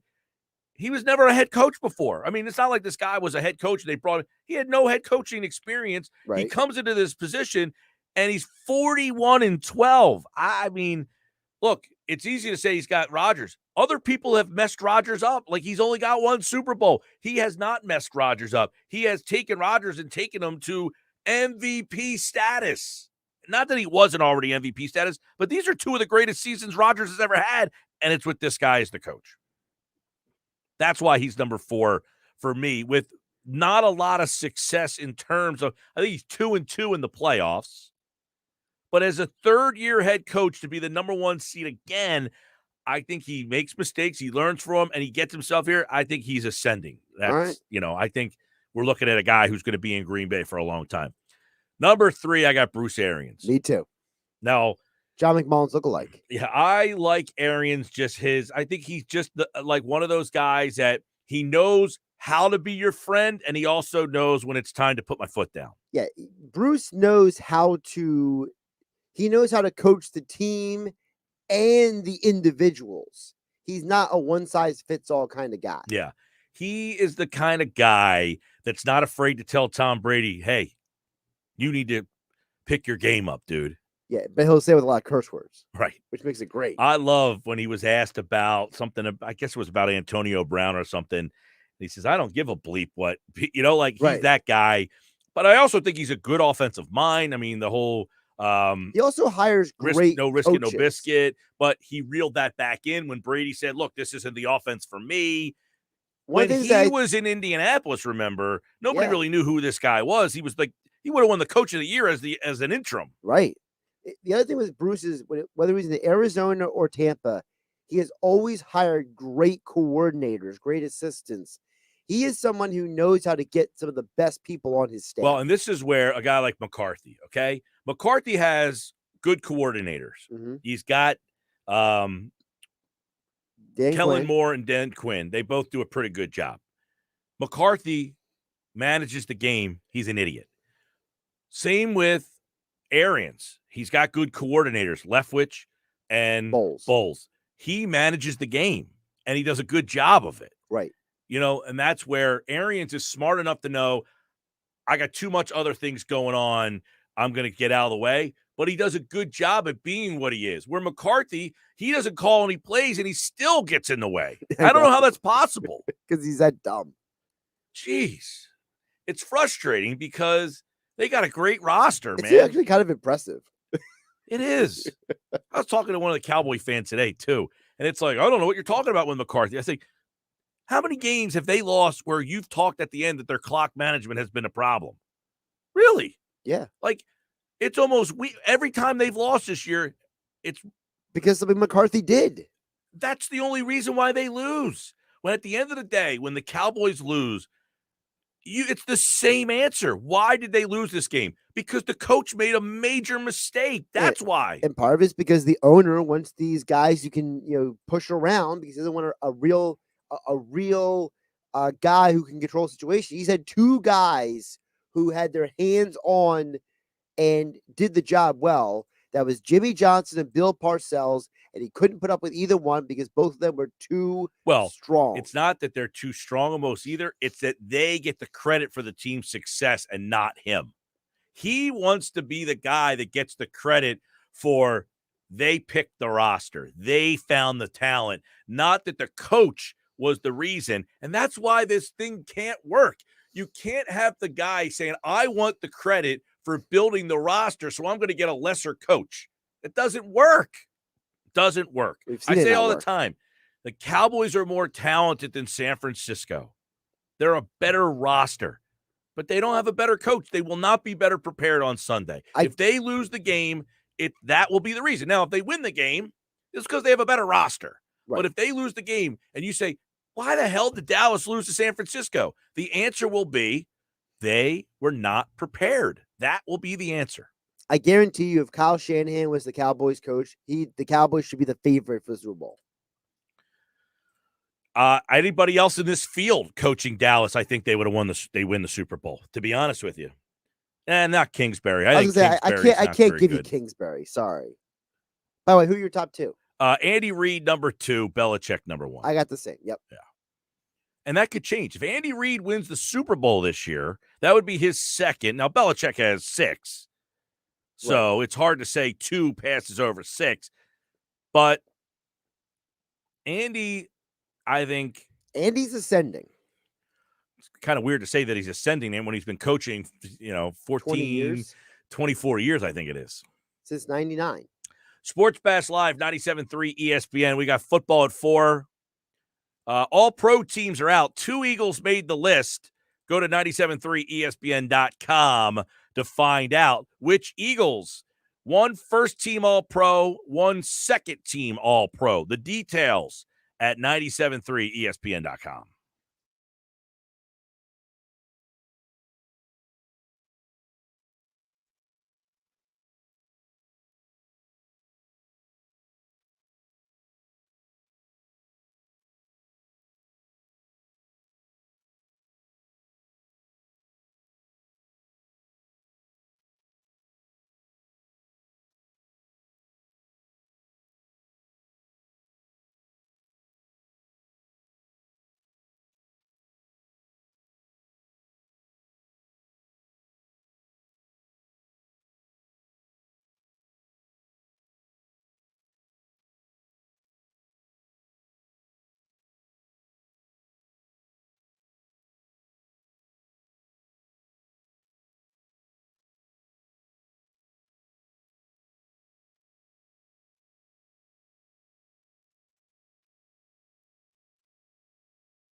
All right, coming up next hour, Geoff Mosher is here for football at 4. We'll get his thoughts on the matchup, where the Eagles have an advantage in this game.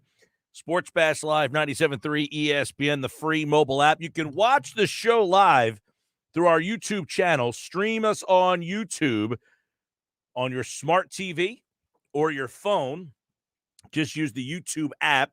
Hit that YouTube button and search 973 ESPN, and you can watch the show live. If you're watching the show live, in the comments section, tell us where you're watching from. Also, let us know your biggest concern in the game and what you're most confident about in the game. If you want to throw a score in there, we'll post that up on the screen as well. Geoff checks in, says, I'm looking forward to seeing a complete mud bowl. I'm really looking forward to seeing our trenches duke it out.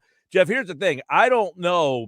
I don't think it's going to be raining in-game. I think it'll rain before the game, and they'll get that field ready to go. I don't think it's going to be a complete mud bowl. But I agree with you, Geoff. I'm looking forward to seeing what the trenches look like. Nicholas is watching the show live on YouTube. He says, I'm worried about Hurts throwing 25-plus yards, confident in our running. Obviously, you mean Hurts taking 25-yard shots down the field? Is that what you're saying?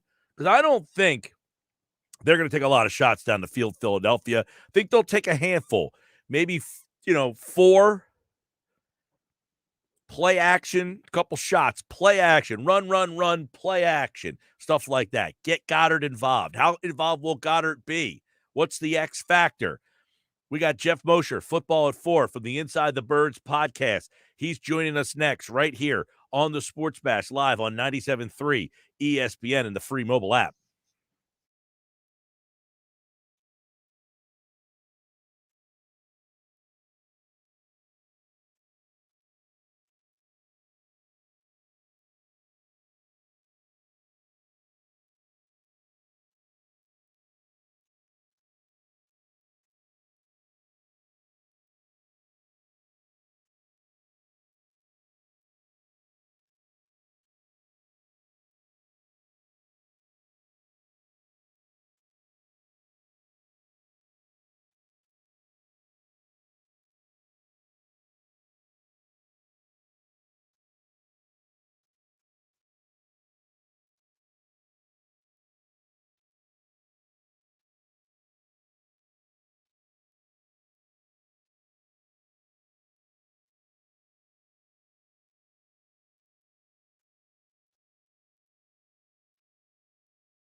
Football at 4 is powered by the Inside the Birds podcast, and it is brought to you locally by Caesars Entertainment Group of Atlantic City. Come experience the ultimate sports destinations all season long.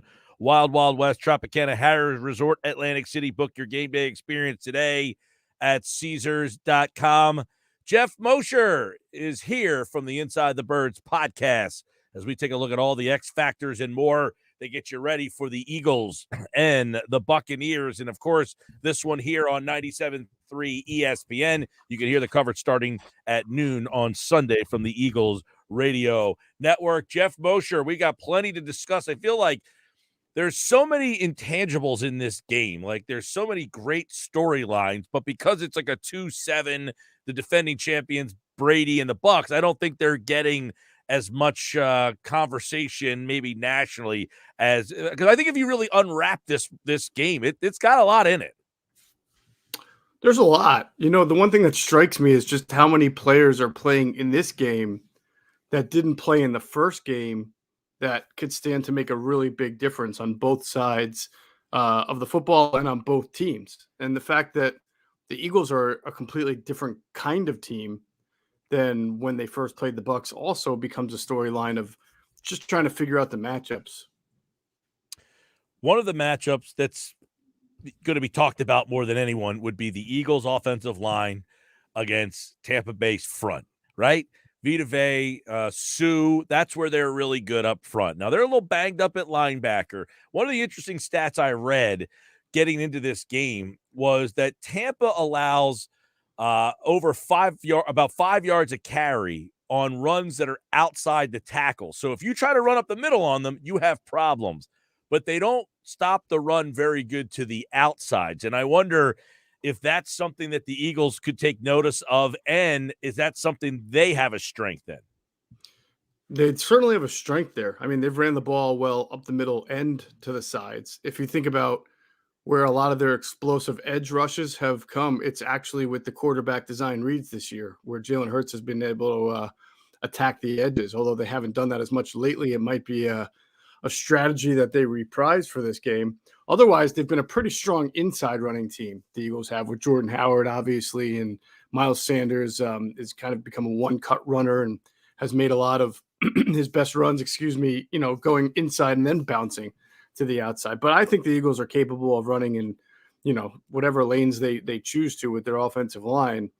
And the Bucs, that's a strange vulnerability to be so good one way and not the other. I wonder how much of that was due to Levante David being out. Also, it might be heavily weighted. If you look, they've not played well against certain running quarterbacks, and quarterbacks always tend to run to the edges. Josh Allen had 109 rushing yards against them. Earlier in the year, Jalen Hurts had some rushing yards against them. Cam Newton ran for 43 yards and 6 carries against them. So they've given up a lot of quarterback rushing yards this year. So that might be kind of responsible for skewing the outside rushing numbers against them. Yeah, I know Hurts in the first game had 10 carries for 44 yards. The last 2 games of this season, Geoff, they've given up over 100 yards rushing, which is over their average. They only give up like 93 yards per game. Right. One of the interesting things that I looked up this week is, well, how often do teams run against them? Teams run against them less than any other team in the league. And a lot of this, because this is why I bring this up. Are they a good run-stuffing team? Absolutely. Vita Vea is fantastic. Sue's one of the better run guys in NFL history. But we always look at these numbers throughout the course of a year, and it's like, well, nobody runs on them because they have the lead a lot. And, they're playing from behind, so they pass a lot. I wonder how much that factors into why they're so good against the run, or are they legitimately that good against the run? I think there's 3 things involved. One, you just mentioned it, personnel. It's yes, Vita Vea is great, and Ndamukong Suh is great. Golston's pretty good. Shaq Barrett is a good run defender as well. He's been hurt for the last 2 games, so that also might have skewed the numbers a little bit. Their linebackers are Levante David and the other guy is pretty good too, whose name suddenly is escaping me. But so they've got a good front 7. And schematically, like the Eagles, they'll play a 5-man defensive front a lot. They'll bring a linebacker down on that D-line, and that forces the issue against the run. So that's the second part of it. And the third part of it might just be mentality. When you go into a game against the Buccaneers, you have to score a lot of points to win. and you try to strike explosive plays, and not everybody has an explosive running back. So I think that all folds into it. Miles Sanders, you talk about, by the way, you mentioned Levante David. It's the one. The other guy is White, Devin White. Devin White, thank you. Yeah, he's pretty good too. They're both very good. Yes, but David is banged up in this game, and that's another issue for them, is that he is beat up a little bit, and they're not even sure if he's going to play, or if he does play, if he's going to be the same. Now, the first time these two teams played, they were really banged up in the secondary. They should be much better, but they're still not a great cover team on the outside. But we know that's not what the Eagles' strength is anyway. The strength of the Eagles is to run the ball. But if their linebackers are beat up, that's a factor in this game, because the tackles are good at creating, diversion or getting in there they don't make tackles is what I'm trying. The linebackers come in and make those tackles. They just take up the space. Right. Although Vea is so good that he gets upfield and he can get his hands on ball carriers. But in general, what those guys do is, you're right, open up the lane so that the linebackers can swarm. And I will say the kid Anthony Nelson, I think, who's a backup linebacker, has played fairly well for them, even with Levante David out. So they're a good front seven. You're right, though, that it's kind of it's like an inverse, that the front seven's banged up, but last time it was the secondary, and they're getting pretty much everybody will be there compared to what the Eagles saw the first time, when 3/4 of the secondary was missing. Geoff, I think one of the interesting parts about this game, we know that Gannon is very passive with his play calls. He doesn't like to send a lot of pressure. That being said, Tampa Bay has lost Godwin. They've lost Brown. They don't really have that deep threat in the current roster. They've got a lot of chain movers. They got a lot of safety valves. That's what the Eagles want to let you do. I feel like it's the Spider-Man meme. Hey, you want to go underneath? Well, we want to let you go underneath. How do you think that little chess match works out here? Yeah, I think exactly as you mentioned it. I mean, can Mike Evans stretch the field vertically? Absolutely. He's a guy that you got to worry about doing that. But for the most part, the personnel that they have is more suited to dinking and dunking, and the Eagles have been vulnerable to that. The Chargers did it to them. The Raiders did it to them. You worry about Brady, who always likes to throw to his running backs. In New England, it was James White. It was Kevin Falk. Fournette catches a lot of balls. Bernard has been hurt all year, but he's healthy now. He's a guy who can catch a lot of balls in the flats and hurt you. And Gronk and Cameron Brate. The Eagles have allowed, I was astonished when I added this up. The Eagles have allowed, do I have the number? I think it's 1,043 yards and 13 touchdowns to tight ends this year. And if I gave you that list of tight ends that have done damage against them, it's not like Kelsey and Kittle. They did play those two guys, but those two guys did not have good games. We're talking about the guy from Denver who caught the 67-yard, Albert O, they call him because he has a very long last name. Foster Moreau from, we all remember from the Raiders game.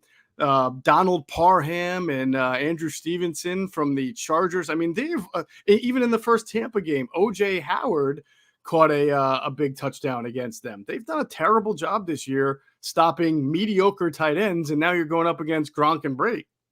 Yeah, and then the other guy is out of the backfield. Fournette had 6 catches the first time they played, so it's almost like you take Gronk out. I would imagine you got to put more on Gronk, but then Fournette, is that a big problem there as well? Because the two weakest areas you mentioned, tight end, we know, and the running back catching the ball out of the backfield, they're not great there either, because you got to rely on linebackers, and that's not where your strong suit is. Well, if you're going to die, you got to die by 1,000 paper cuts. So my point is, you put as much personnel and scheme into stopping Evans and Gronkowski, and if Fournette catches 11 balls against you and somehow turns those short passes into long receiving yards or big explosive plays, which is very uncommon, then you tip your hat and say, great job. They did something better than we did. But, you don't focus on that and then leave Mike Evans open or one-on-one or Gronkowski one-on-one. Then you're just asking for trouble. Yeah, it's like Gronk in the game against the Jets a couple of weeks ago had like 7 catches for 115 yards. It's like, which guy do you pick to say, all right, you can have the big game against us, but we're not going to let this guy beat us? You know what I mean? Yeah. I guess that would be Brashad Perriman. No, everybody who I've spoken to from a personnel standpoint, people who played the game, say that you've got to you put Slay on Evans, roll the safety to that side, and then try to bracket Gronkowski with a linebacker and the other safety, and then just roll the dice with everybody else. Make Tom Brady have to throw it to Perriman and Fournette and Brayton and anybody else. Right, and like the one thing is everybody talks about getting pressure on Brady early up the middle. Their offensive line is very good, so that's like easier said than done. Gannon doesn't like the blitz, but I feel like here's the question: they don't have that deep threat, so do you take your shot early and say you don't really have a guy that we're afraid that can beat us deep? Let's take our shot. Let's send somebody up the middle. Let's try to get that early hit. That would be a bold strategy, given how good Tom Brady is against the blitz. Look, I mean, they may have to, because the big storyline as we sit here right now is the fact that Josh Sweat was not in a good way this week. He was not at the facility. He was having what Nick Sirianni called abdominal pains. It was part of an illness, a non-COVID illness that he was having.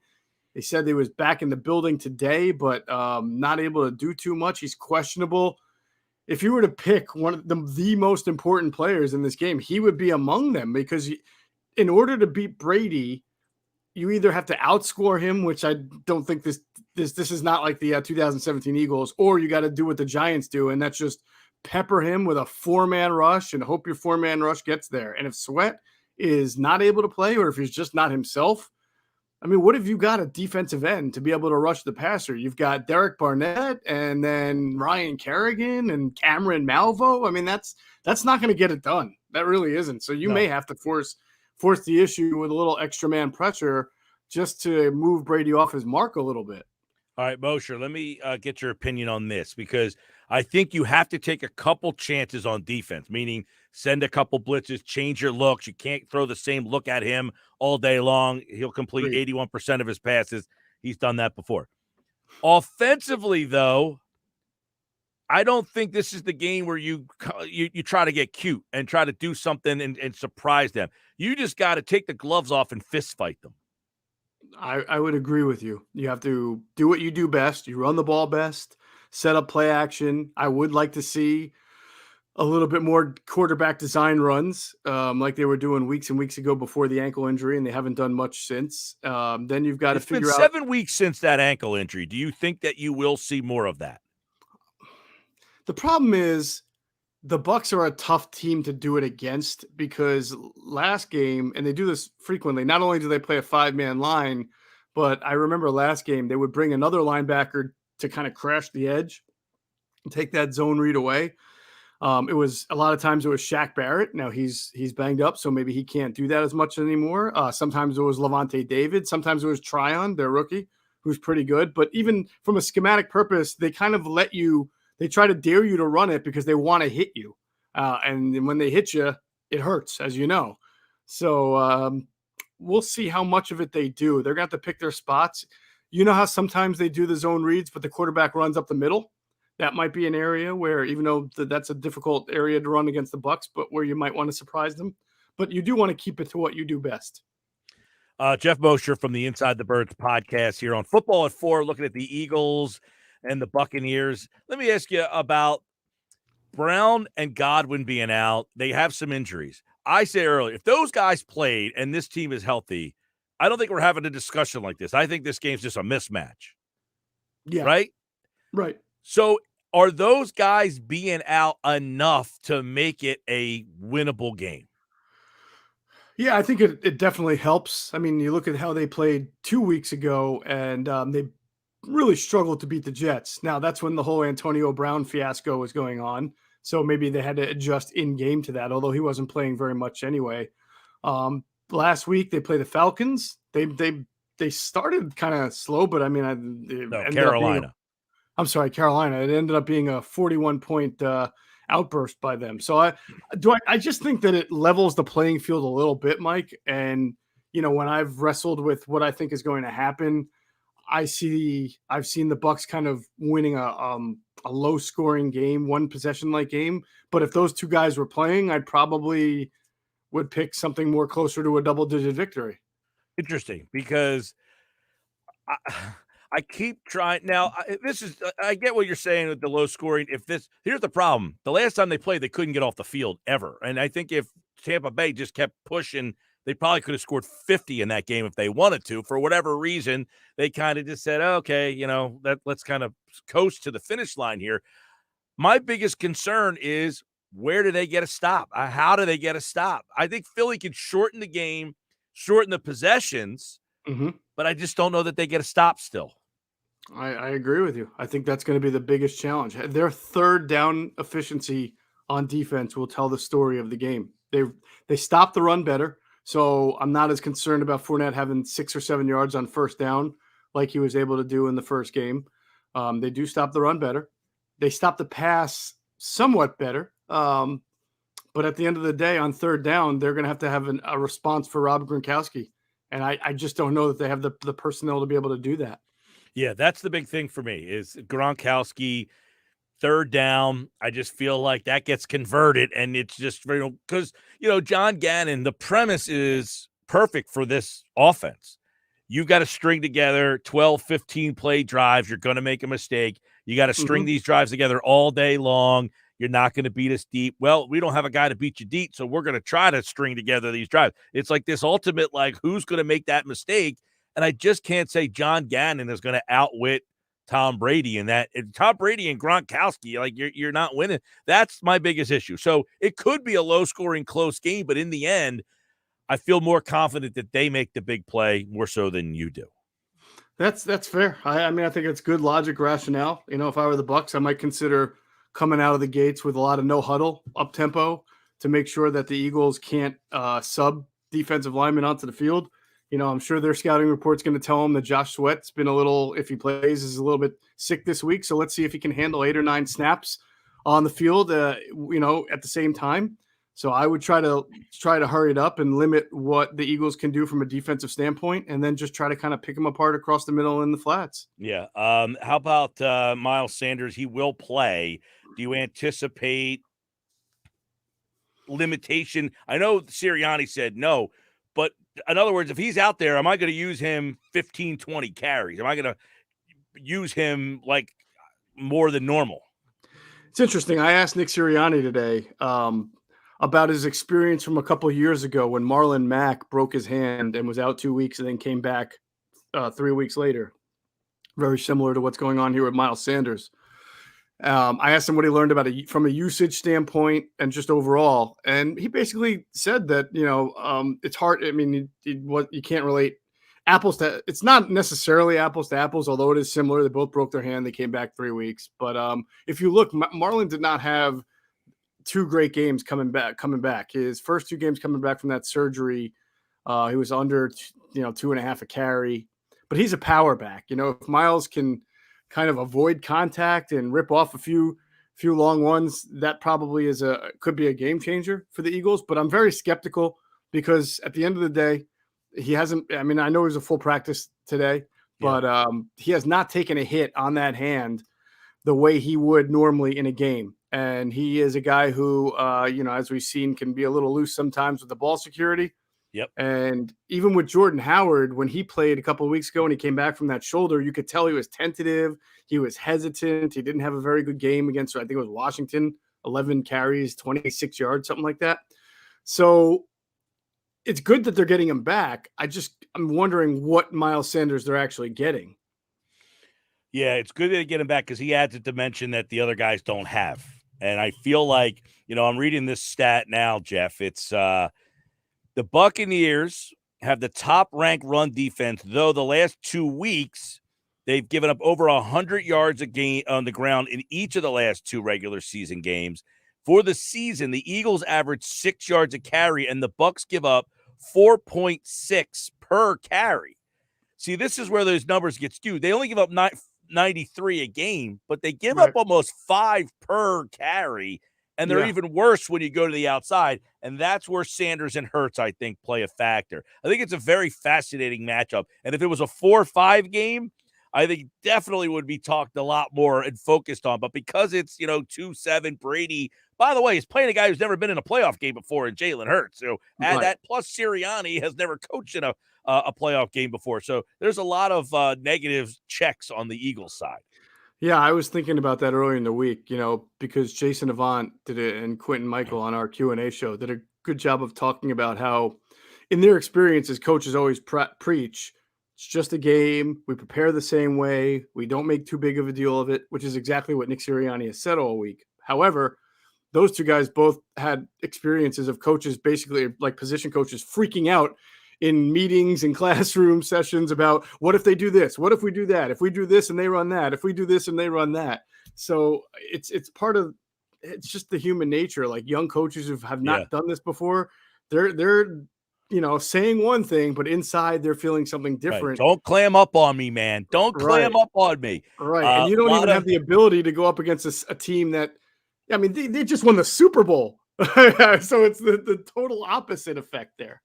A lot of cover 3 for the Bucs, 31% of the time, and I think that'll be interesting to see if the Eagles, watch that on tape and then say, all right, how do we get Goddard involved if you're going to run cover 3 against us? Absolutely. Got to attack the seams. Yep. Of course, you have to be able to protect the quarterback if you want to do that, and the Bucs are really good at hitting the quarterback. I think they were 8th in sacks this year. They're top 10 in overall in defensive categories, several of them. Like 6 or 7, like quarterback rating against, rushing yards, scoring defense. I think they're 4th. But again, a lot of that is because they can take the Chiefs do this too. Spagnuolo will take a lot of risks, blitz risks, because he knows that Andy Reid, his buddy, his head coach there, has got Pat Mahomes, and they can probably score a lot of points and bail him out in a hurry. And the same thing, Todd Bowles can first of all, Todd Bowles just wakes up blitzing anyway, but he can get away with it because he knows that his offense is pretty much good for, 28 to 30 points. So if he gives up a touchdown, he's not going to panic. But if he calls a lot of blitzes, he's got a way better opportunity of hitting that quarterback, forcing a turnover, forcing a 3 and out, and all that other good stuff. Okay, here's a question that doesn't get asked a lot in, radio conversation. However, Geoff, if you win the toss, what are you doing? Great question. I want the ball to start the second half. Okay. I usually do too, but I feel like in this game, I almost want the ball so I can set the tone of the game. I don't want them to go down and score. I want the ball. I want to try to show that I can run, and I'm going to set the style of this game, because sometimes it turns into one of these field position and, you're punting back and forth. I don't think that's – if they get the ball first, I think they're going to go down and score. So I want the ball, and I want to punch you in the mouth first, and I want to see if you can get off, body blows. I want to see if you can get off and change the dynamic of that game. Yeah, that's a fair point, especially if you're operating under the, we're playing with house money mantra. I think last year, I don't remember exactly, but if you look at the NFC Championship game when they won in Green Bay, I think that was a close game for the first half, and because I know Brady had 3 picks in that game, but they scored right before halftime and then had the ball coming out of the halftime and scored again, and so that was 2 touchdowns, bang bang, and that essentially put the game away for them. That's where they really started to pull away in that game. So if you're really like taking the mantra into the game, not house money, we're here to win, we're going to strategize the way we would against anyone, I would think you would want the ball to start the second half and not have the opportunity to give Brady the ball twice in a row.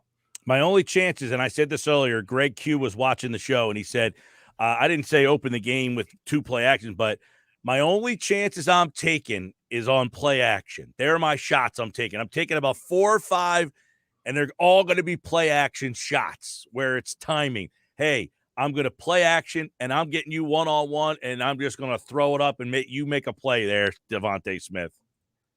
I like it. The Eagles' history of playoff games recently is showing you some things that you didn't see. Even Doug Peterson, as a first-time playoff coach in year 2, on the way to the Super Bowl, if you remember the Atlanta game, he did some things with Nelson Aguilar that he hadn't done all year as far as handing the ball off on the jet sweeps. Then Minnesota came the flea flicker, right, to Alshon Jeffrey. Hadn't seen a whole lot of that. And then, of course, Philly in the Super Bowl. So these are where this happens all the time.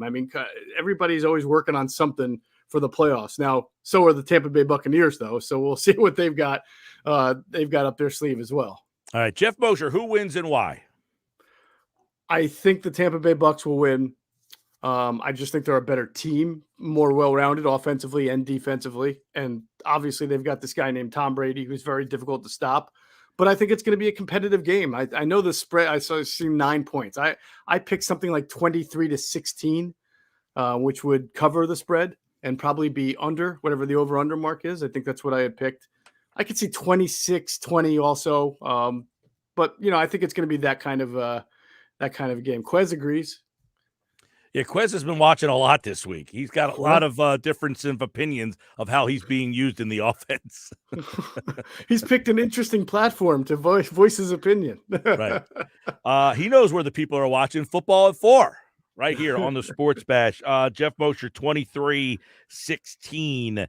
Tampa Bay beats Philadelphia. The Inside the Birds pregame show is Sunday at 10 a.m. on the Inside the Birds social media channels, their YouTube channel. You can watch it starting at 10 a.m. You'll have plenty of conversation, film breakdown, and everything you'll need to know for Eagles and Bucks. And you can watch that 10 a.m. on the Inside the Birds social media platforms. All right, Moshe, we will talk to you on Monday with a recap of Eagles and Bucks. I'll see you then, man. Can't wait. All right, Bart Scott. See ya. Take it easy. There's Geoff Mosher here on the Sports Bash Live, 97.3 ESPN. And, of course, Football at 4 is brought to you by Caesars Entertainment Group of Atlantic City. Come experience the ultimate sports destinations all season long. Wild Wild West, Tropicana Harrah's Resort, Atlantic City. Book your game day experience today at Caesars.com. When we come back, we're going to get the view from Tampa Bay. We'll give you a little insight on the Bucks. We had a conversation yesterday with Anthony Beck. For those of you who missed it, we will play that for you because I thought he gave some really good insight and breakdowns on what to do with Gronkowski. It was an excellent breakdown and conversation. You'll hear that conversation coming up next here on the Sports Bash.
433 Sports Bash Live, 97.3 ESPN. Still one thought on every game with Casey Joyner coming up. Pete Thompson, happy hour Friday. Tonight at 5:25, the PT will join me.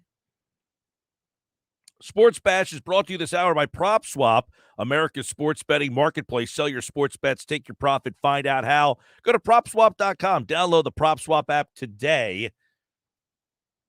These playoffs are a great prop swapping opportunity. You could pick one of these long shots. I'd buy like all the long shots. Somebody's going to win. If that team advances, the odds are going to change drastically, and you would have that ticket of this week's odds, and you could post that at PropSwap.com. Somebody in this country will buy that ticket from you. I guarantee it. It's a great way to make some side hustle money. Go to PropSwap.com. Download the app today. All right. We were scheduled to talk to Jenna Laine, who covers the Buccaneers for ESPN.com. She got called by the mothership to do some hits for television for them. We wanted to give you some insight on the Buccaneers. Yesterday, I had a chance to catch up with former Buccaneer Anthony Becht. He called the game for the Bucs on Sunday for Buccaneers radio. He does a lot of Buccaneers coverage. So I really think we had a good conversation on what to do with Gronkowski and how to try to stop Gronkowski. He really broke it down good. So I want to play back that conversation so you can get a little insight on how to stop the Buccaneers offense. So we'll play that for you now here on the Sports Bash.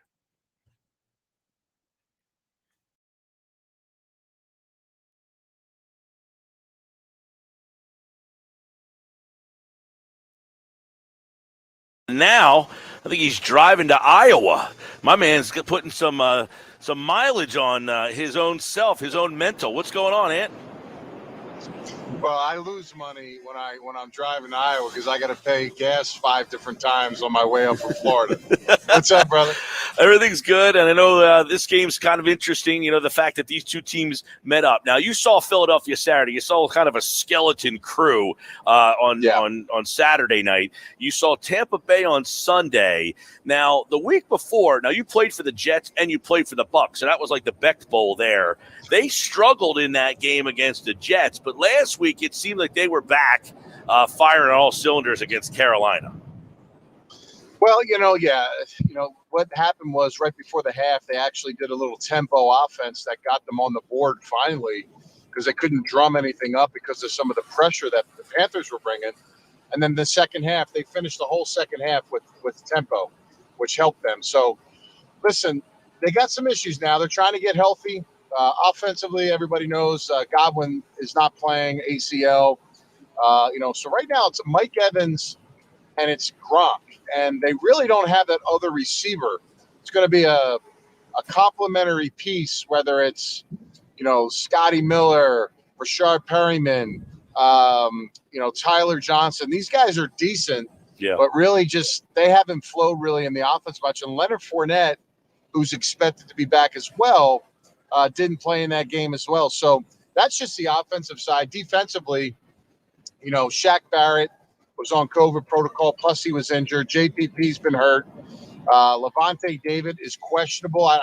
They don't know if he's going to play in the game as well. So the only good thing is that their secondary is completely back, and this will be the first game that they're all back since the opener versus the Cowboys. So, look, this is a tougher road right now for the Bucs, but this is a much different team.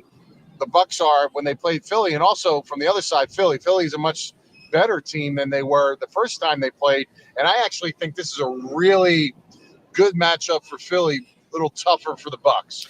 Yeah, I want to get your opinion on that because the first time they played, week 6, Thursday night, basically Tampa blows the doors off of them the first half of that game. They kind of take their foot off the gas a little bit, it seemed like. Brown got hurt in that game, and of course he's not there.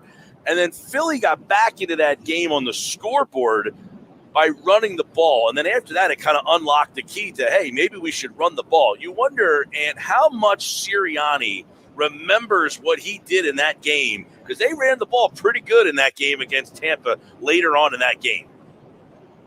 Well, that's what they are. I mean, they have to run the ball. The Jalen Hurts X factor with the quarterback running and that whole QB read option, I mean, nobody's more dangerous than him right now, but, he can pass. I mean, he's a legitimate bona fide weapon, and take away the top tier defense versus the run. They are not the same defense right now. The Bucs are, and this is going to be a problem. Especially on the edges, if Shaq Barrett and JPP are banged up or still can't play full go, they've had issues stopping the run the last couple weeks, and now they're going to go up against a team that is the best in the NFL at doing it. So, and you're going to get a lot, if you go back and watch that Carolina game, a lot of the success in the pass game was quick throws, receiver screens, and some of that RPO drawing down the linebackers and trying to hit those holes in the middle of the field. And Carolina has some success with that. So that's just, from a defensive standpoint. I think from you guys defensively on the other side, I think this is, the one place Tom doesn't want to deal with anything is pressure up the middle. Right. And Fletcher Cox and Hargrave have to have their best game of the year, and whoever that auxiliary rusher is up the middle of the field, because Brady is not going to hang on to the ball and wait for somebody. He's going to throw it in the dirt. He's going to go down and take a sack. And if you can't get to him up the middle and disrupt him, you won't win. The problem now is they have the best O-line, in my opinion, one of the best in the NFL, who's not going to make it easy for you. Yeah. But it can be done, and it's been proven. Yeah, and what'd you think of Milton Williams last week? He was the one guy, I guess, that if you watch the Eagles defense, it's going to play in this game that played in that game. You wonder if they saw enough from him to give him a bigger role. I mean, he's played a lot this year, but I thought he really jumped out Saturday night against a good Cowboys line. Yeah, I probably called the kid's name out 4 or 5 times. If you're calling defensive tackles names out, they got to be doing something good. Normally, you don't say much of those guys because none of their stats show up. They don't really, you really can't tell what they're doing until after. Maybe they're holding up a lineman or trying to get the backer to scrape free, so they're doing their job. But man, he was in the backfield and he was going against their starting offensive line for quite a bit of that time throughout the game. So, yeah, I tell you, he was quite a surprise. La Tech kid, right, out of Louisiana Tech. Yep. Yeah, he's listen. He should be part of the rotation. If he can have success against Zach Martin and some of those guys, then why not play him? Here's my thing. All right, Anthony Beck, by the way, was a tight end in the NFL, first-round pick. So that's your position. You coach that position, you play that position, and then, of course, there's Gronk. The Eagles can't guard. If you were playing tight end this week, they'd have trouble defending, right? I mean, so How do you defend a guy when you don't have the personnel to do it? I listen, I think it's easy, but I don't see anybody doing it. And this is a week to me where it's got to happen. But for some reason, teams give free access up the field to Gronk. They don't ever disrupt him off the line of scrimmage. People don't understand. This guy, as good as he's playing, he's old. He's not as fast as he once was. The majority of his bursts and explosion is the initial snap count getting off the line of scrimmage. Every single week, teams allow him to go. A defensive end is literally standing right in front of him. Instead of knocking him off his track, they want to pass rush because they think they're going to get to Brady and they're going to get a sack. Last time I checked, nobody's really sacking Brady these days. Why is that? He's getting the ball out of his hands. Middle pressure and get your end or whoever's playing the edge to slam Gronk every single snap, then you rush. I promise you, they only got Evans. He's not the best guy as far as getting away from dudes. He's really good with the contested catches, one-on-one stuff. Slay can do something positive against him. Size-wise, he's obviously going to take him. But if anywhere Gronk's on the field and you give him a free release, shame on you and your defense and your staff for allowing that to happen, because what's going to happen is he's going to shred you. And that's what he did against Carolina, and that's what he did the week before. So Keep an eye on that. If anybody wants to watch something in this game, if you're an Eagles fan, which is the majority of your listening audience, keep an eye on Gronk off the line of scrimmage. If they let him get free access, you deserve every bit of getting hammered that he's been doing for the rest of the weeks of the season. Well, O.J. Howard hammered them in week 6. Gronk wasn't even there. John Gannon gave up 81% passing. I mean, he has struggled with the quarterbacks, with the good quarterbacks. You play Tyler Henneke and Jake Fromm and Garrett Gilbert; they've been fine. Have you ever been a part of a team where there's been such a disparity in the success of one unit based on the level of competition? Well, it's not going to matter this week because Brady's been doing it against everybody. So you better have a plan right put together to do it. And I'm telling you, you don't have a lot of options. You're not going to distort coverage and confuse Brady and make him look out there like, oh, what's going on? He's the smartest dude on the field, period, offense and defense. So don't try to outsmart him, okay? Play him straight up, but you got to find a way to get him off his pocket. They want to funnel everything so that he can step 1-2 steps up. And then from there, if he doesn't get it out by that second step, it's game over. So if you're going to allow their receivers and tight ends to get released and do all those things, you might as well take away and try to disrupt Gronk. I would get in the face of Evans, and then I would match up and play the other side with those guys and let them be the guys making the plays and let them figure out how to make it work. Because right now it's just it was kind of, calling that game. Obviously, I was calling the game for the Bucs radio network, so it didn't matter. But as a football guy watching it, it just bothered the hell out of me that the Panthers they just completely, and everybody's doing it. It wasn't just them. It was just that game. But the guy is not going to run past you anymore. But if he knows how to get in open spaces, he knows how to work off guys. If you get him off a step at the line of scrimmage, dude, that's like literally, that takes him away from the route, in my opinion, unless they're going to dink and dunk him. So we'll see what happens. Don't try to outsmart this dude. Just play your base stuff and try to get those wrinkles in and try to be effective there and make somebody else beat you. Now, you saw Philly's basically reserve offensive line, and they still were able to run the ball. So you wonder how much of the way they run is schemed. Obviously, they have a lot of talent with Mailata, Johnson. Kelsey's probably a Hall of Famer. They're very good. Dickerson, they're very good up front, but they must be able to scheme the heck out of running the ball, because even with the backups, they got 5th and 6th guys playing too. You got to remember, their guards, they're down to their 4th and 5th guards in some areas on the right side. They've gone through guys over there. So they must have a really good scheme on what they do. You wonder, can they run the ball, and is that enough to beat Tampa Bay? Are they going to have to make plays in the pass game? Well, yeah. Ultimately to win the game they will, but they can stay in the game running the football. I don't think the Bucs stop their run. Now, if they're going to get in 3 tight end sets, they do. They've probably done that more than normal. And then, of course, the 2 tight end sets. If you start condensing things, okay, now you give them a chance. I would run more spread out, and the style of run that they have, along with the ability of the quarterback to pull it out and how good they are at that, and their downhill backs. I like Gainwell. I think he's very quick. He's hard to tackle. And, is Miles Sanders' status? Is he a good to go for this one? He practiced today, nothing on his hand. So I would imagine he's going to play. The problem with him is he fumbles a lot with a healthy hand. Who knows with the status that I have, but I would imagine he plays.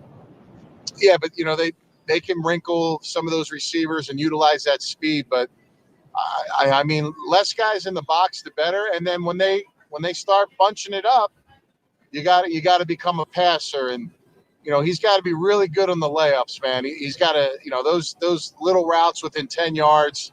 He's got to play his best game, and when he takes his shot, he's got to hit 1 or 2 of them. If he gets 5 in a game, he's got to hit 2, and he can't have any turnovers. That honestly, that's the way it's got to be.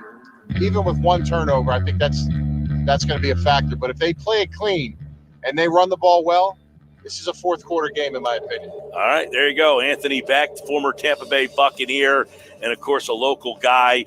And he was kind enough to join us here on the Sports Bash Live on 97.3 ESPN. That was our conversation with Anthony Becht.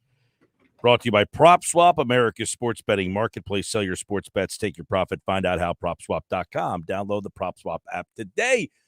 Oh boy, we got plenty more to come, including one thought every game. Casey Joyner gives us his thoughts on all 6 wild card weekend games coming up at 5.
All right, 4:53 next hour. We'll talk to Casey Joyner from The Athletic. One thought every game.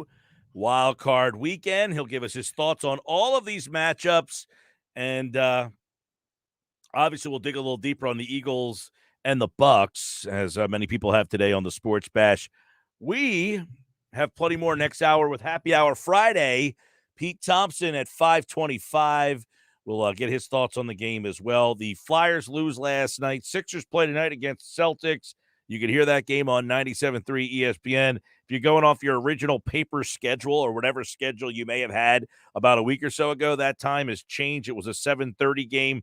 It is now a 7 o'clock game, and you can hear the game on 97.3 ESPN. Also, tomorrow, we've got Super Wild Card Weekend. It all starts at 4 o'clock. We've got college basketball, West Virginia and Kansas, a good one in the Big 12. That's a 1 o'clock tip. And, of course, on Sunday, we've got the Eagles, followed by Dallas, San Francisco, and then the Sunday night game, which is Kansas City and Pittsburgh. You can hear those games all right here on 97.3 ESPN. I'm Mike Gill. This is the Sports Bash. And coming up next hour, one thought every game. But don't forget, you can watch the final hour of the show. If you're driving in your car, you're getting off work, you're getting ready for the drive home on this Friday, get into your house, launch the YouTube app on your phone or smart TV, and you can watch the final hour of the show live on your phone, laptop, tablet, or smart TV through the YouTube stream at 97.3 ESPN. You can always go to 97.3ESPN.com and hit the Watch the Sports Bash live link. It will take you right to the YouTube channel. Many of you watching the show today, we appreciate everybody who's watching the show. If you're listening, you can always download the app as well, 973ESPN.com/app. It's all powered by First Bank of Sea Isle City.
5 o'clock here on the Sports Bash. Happy Hour Friday, everybody.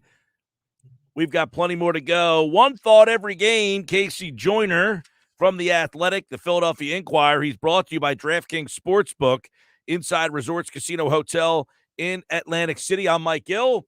We've got plenty of thoughts on all 6 playoff games. Casey's going to break them down. We typically go one thought every game. Why don't you give you a couple thoughts on these playoff games since we only have 6 to kind of break down here on the Sports Bash live on 97.3 ESPN, the free mobile app. And, of course, if you're watching the show live, you can check us out on the YouTube channel through your smart TV.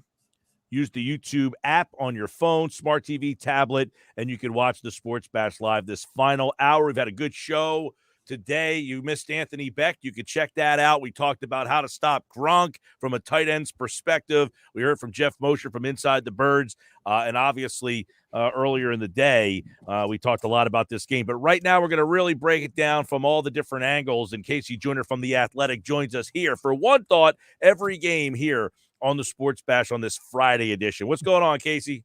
Looking forward to what's looking like a great slate of games this weekend. A lot more fun than some wildcard weekends. Yeah, this is, there's a lot of storylines in all of them, and I feel like this Eagles-Bucks game, because it's a 2-7, you got Brady, you got the defending Super Bowl champions. The Eagles won 4 games last year. You got a rookie head coach, a rookie quarterback. It almost feels like a fait accompli that the Eagles got no shot in this game, but that's why we talk about this. And let's go to your thoughts, Casey. The Eagles like to run the ball.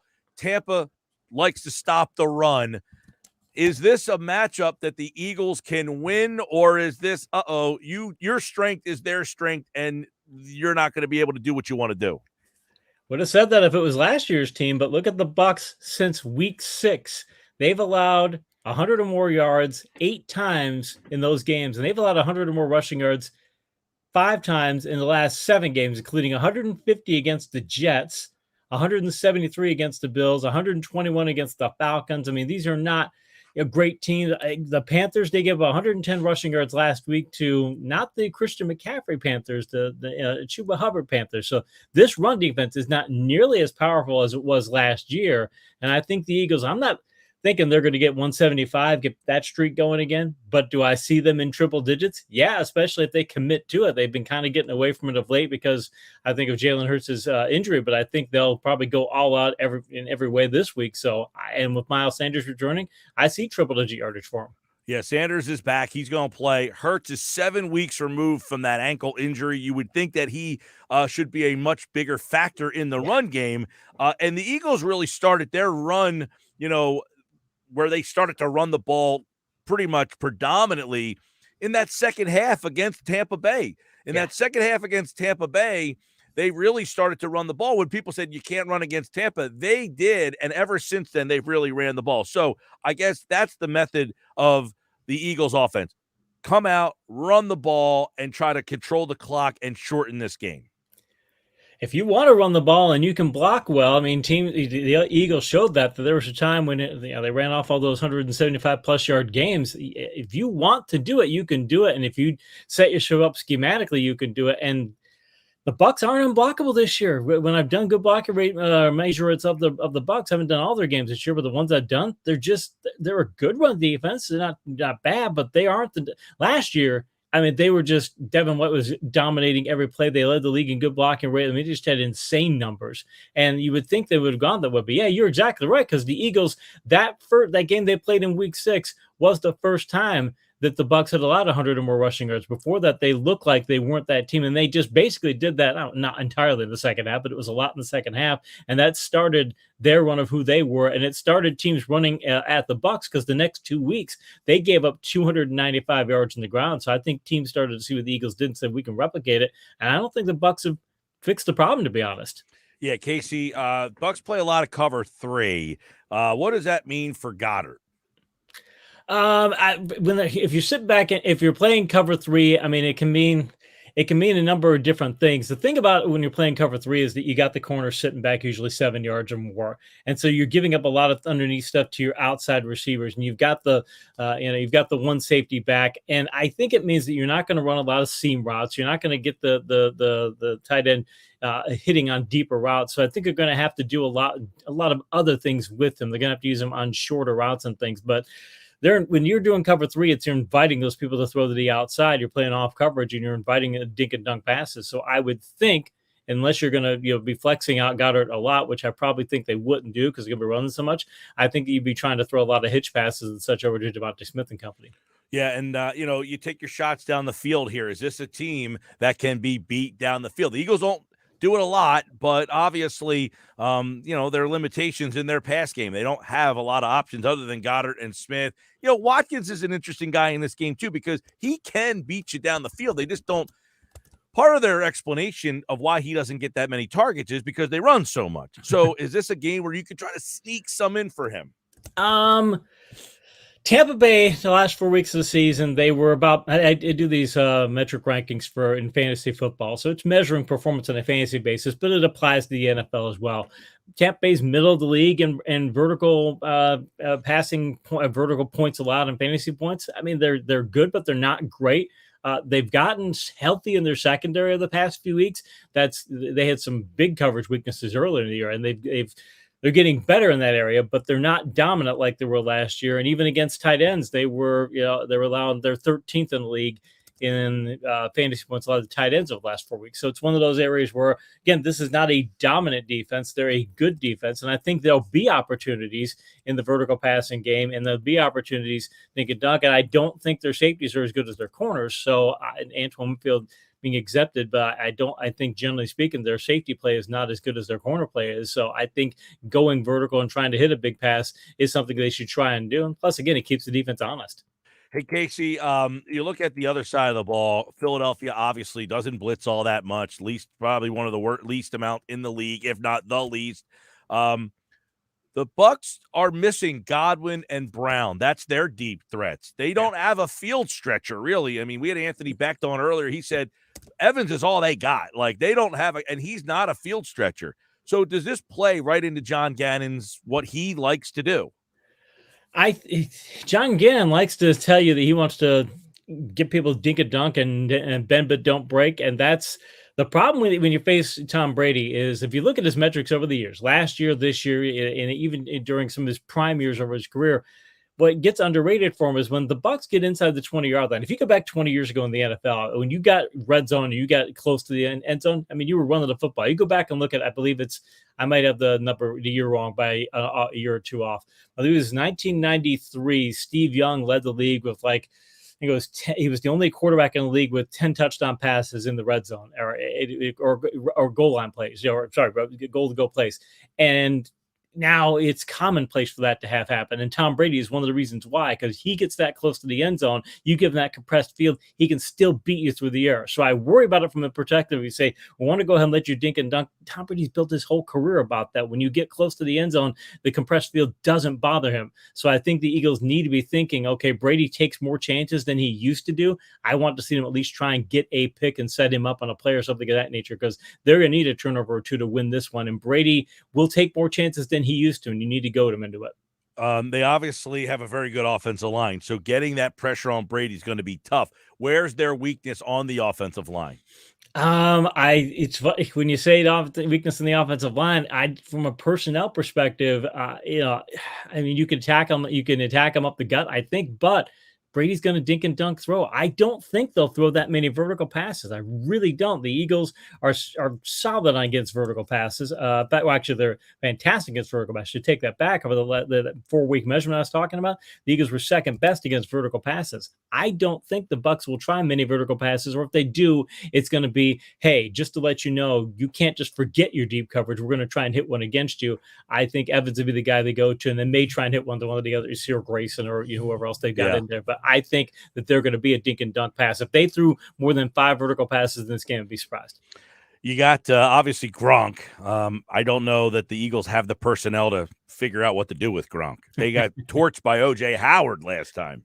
Yeah, he's going to be a big problem for them, and that's the thing. I would worry about OJ Howard too, because OJ Howard, when you go back and look at his collegiate metrics, his vertical production in college on vertical passes, it was tremendous. So I'd worry about those both. And if I'm the Eagles, look, you corners on the outside, you're on your own. I'm doubling Gronk on every play. I'm doing everything I can, doubling every play. They'll use him in a variety of ways, but they like to get him vertical. I'll say, fine, Gronk. We'll let you catch everything you want underneath, and we'll come up and hit you, because I think they can force a fumble if they do that. But I would say I'm taking seam passes, middle of the field close, to use a coaching term. I don't want anything. I want to make sure I've got a safety in the middle of the field the whole time and say, we're not giving you seams. You're not going to get that read. If you want to force that pass, you can force that pass. We're not going to give it to you coverage-wise.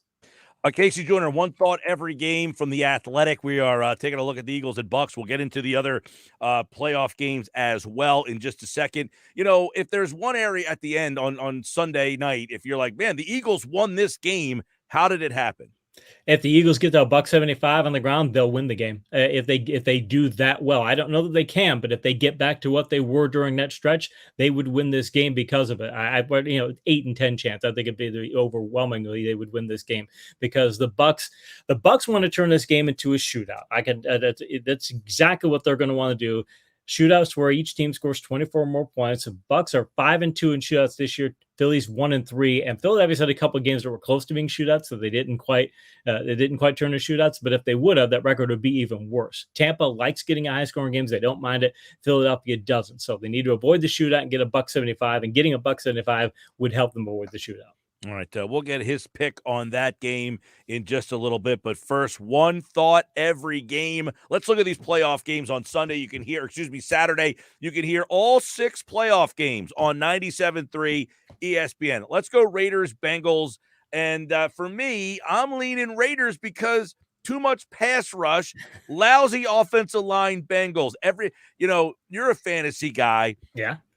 The Bengals are the fantasy football owner's dream, but they're playing a playoff game, not a fantasy game. Too much pass rush for the Raiders. For me, that offensive line's lousy in Cincinnati. At the end of the day, we're going to say, this Raiders team, come on, how are they winning? Yeah, I have Burrow and Chase in week 17 in one league. So, yeah, they're a fantasy nightmare if you're facing them in the dream, if you've got them. Yeah, I'm with you. It's a very close game. I went to pick this game. It's a true toss-up, because I mean the Raiders, look, they've won 4 straight. They won 4 straight versus 3-1 mark in the last 4 for the Bengals. So the Raiders are in a bit more of a roll. The Silver and Black have done it by a variety of methods. They've held 3 of the last 4 to 20 or fewer points and give 100 fewer rushing yards to 3 of those opponents. So they get a lot of ground production.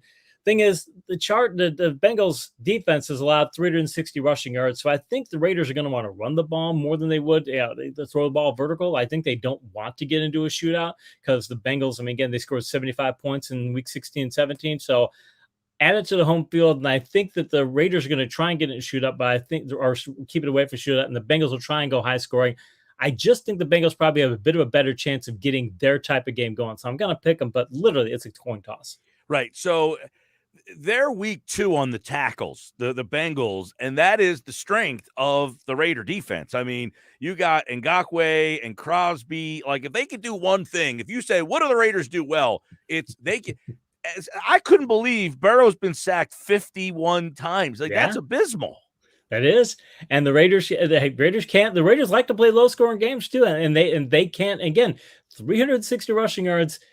I mean, the Bengals just give up a lot of ground games and a lot of ground gains. And again, you can get after their passers. I think also Burrow is, as great as he was in the week 17 contest, the greatest he's been at times, he does take chances too. And I think the Raiders can play that sort of a game. The Raiders want to shoot up. Like I said, they'd like to keep it low scored. I just think the Bengals will probably hit a couple enough plays to make it fast going, but wouldn't surprise me to see the Raiders rack up. I'd be surprised to see Raiders rack up 200 rushing yards. If they do that, they'd win that handily. Yeah, that's one game there where I kind of like the higher seed in that game. I kind of lean Raiders over Bengals in that one. All right, Saturday night, Patriots, Bills. I mean, the Patriots won the game in Buffalo. The Bills won the game in New England. I mean, oh man, I feel like I want to see Buffalo win the game. but I feel like the weather and all of this is just lining up for another Patriots win. Yes, but if I'm heard correctly, the latest weather reports say it's going to be cold, but it won't be windy, because that's what killed Buffalo in that early game. That early game wasn't windy. You can see Sean McDermott when he gets interviewed after the game. They were like, oh, you guys won. He basically saying he got outcoached, and he's basically like, look, Belichick is not that much of a better coach than me. Don't start with that stuff. I mean, the wind beat us in this game. And then they went out in the next week and proved it. The thing is, Buffalo scored 27 or more points in 5 straight games. They're backed up 161.8 rushing yards per game since week 14. They can run the ball well. They're using Singletary. They can use the ball on the ground as well as they can through the air. And you take away the Tampa Bay game in week 14, they've allowed 21 or fewer points in every game since week 12, and allowed 15 or fewer points in all but one of those games. I just don't think the New England has that kind of firepower. And I think the New England can only move the ball on the ground. They can't move the ball in the air. They don't have the personnel to do it. And Buffalo, even with Tre'Davious White out, Levi Wallace told the Athletics' Tim Graham this week, he said, hey, I think I'm the best off corner in the league. And frankly, he might be right. So I'm looking at that going, and I don't see anything on the Patriots to match Josh Allen to Stephon Diggs. There's no connection there otherwise. I mean, it's one place where the Patriots just can't keep up. So I got Buffalo winning this one. All right. One thought every game. Let's go to Sunday. 49ers, Cowboys. All right. Dallas won against Philly, and that earned them the 3 seed, which means they got San Francisco instead of Arizona. And I'm not sure that's the matchup. I don't know that that's the fight they wanted to pick here. No, that's not the fight they wanted. They would have much preferred to take on Arizona, because Arizona is a flawed team, as we'll talk about in a minute. Both teams are playing pretty hot right now. The thing about Dallas is it all comes down to takeaways. They're 1-3 if they rack up when they rack up at least. They're 11-2 when they get one takeaway on defense, and 1-3 when they don't. If they get a pick, if they get a turnover, they're basically going to win the game, or they've got an overwhelming chance of winning the game. San Francisco's got 0 giveaways in the last 5 games this year, but they've only done so once in the past 6 games. So they're turning the ball over a lot, and it's Garoppolo. I mean, Garoppolo's going to take some chances. I like the 49ers rush defense, and I keep looking at Dallas going, they can win by running the ball, they can win by passing the ball, they can stop you with their front 7 if they have to, and they can also make big plays in their secondary. A little worried about their kicker. He doesn't do very good on extra points, but I like every other part of their team. It just gives too many paths to victory, so I like them. So, the one thing for me, a lot of the Cowboy fans are like, Garoppolo. I said, but they don't really game plan for Garoppolo to win them the game. That's why they're good. They know his limitations.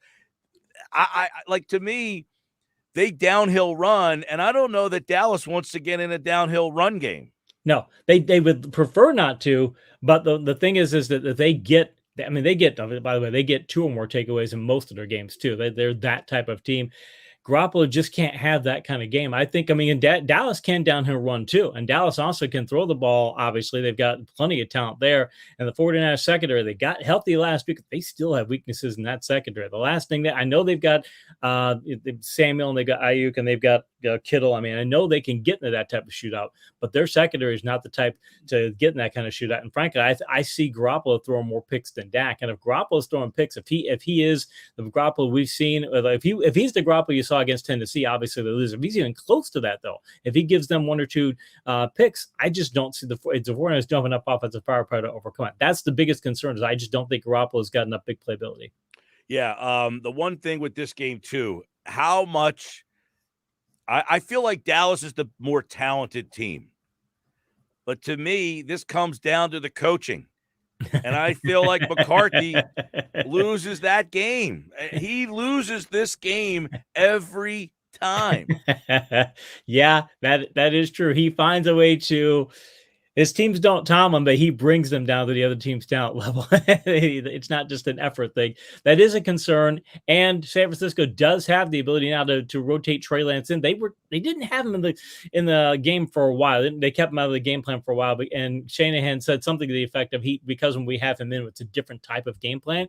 But I think because Lance came into the games a few weeks ago when Garoppolo was hurt, I think that's going to make them more willing to do that. So that is a wild card there. Yes, I would not be surprised if Kyle Shanahan, arguably the most creative play caller in the league, outcoaches McCarthy, but Kyle Shanahan also has a couple times where he's not done so well in big games too, so he's got some things to prove.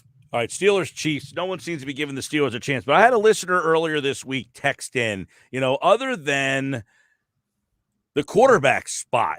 I mean, he feels that Pittsburgh's almost better in every spot except for Roethlisberger against Mahomes. I say, well, Andy Reid, I probably did. But Tomlin, is he right, though? If Mahomes and Roethlisberger just switched, would Pittsburgh win this game? I want to see what Pittsburgh has defensively, because they were terrible at rush defense for a time. They were just atrocious. They're still not great. I mean, it's still pretty bad, but they were historically bad for a time. But here's the thing.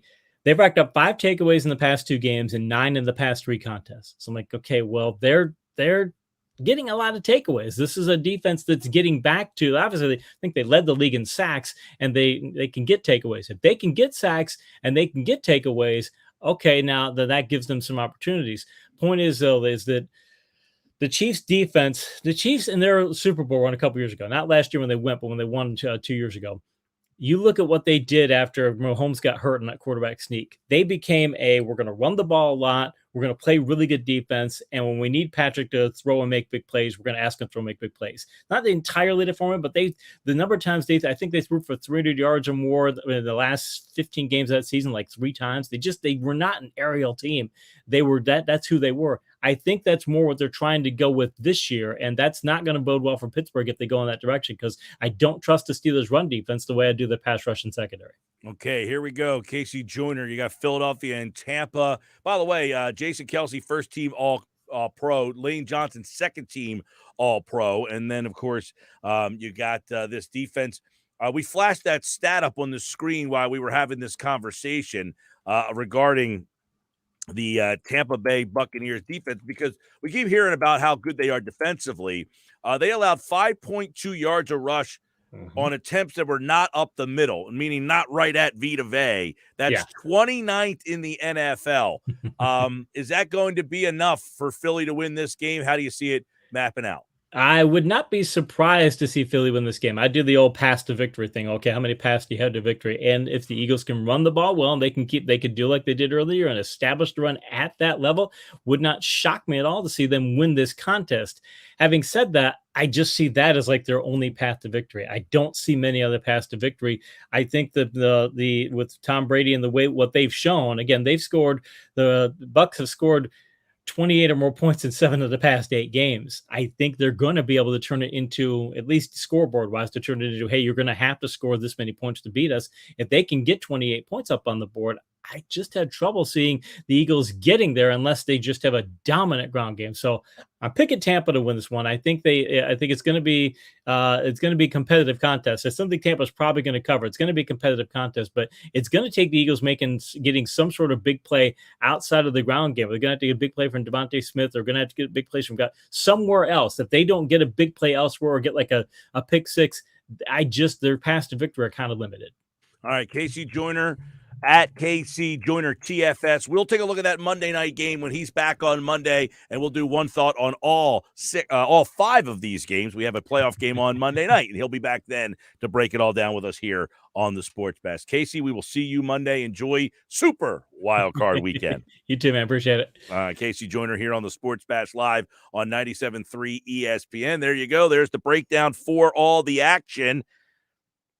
And he's brought to you by DraftKings Sportsbook, Inside Resorts Casino Hotel in Atlantic City. When we come back, it's Happy Hour Friday with the PT, Pete Thompson.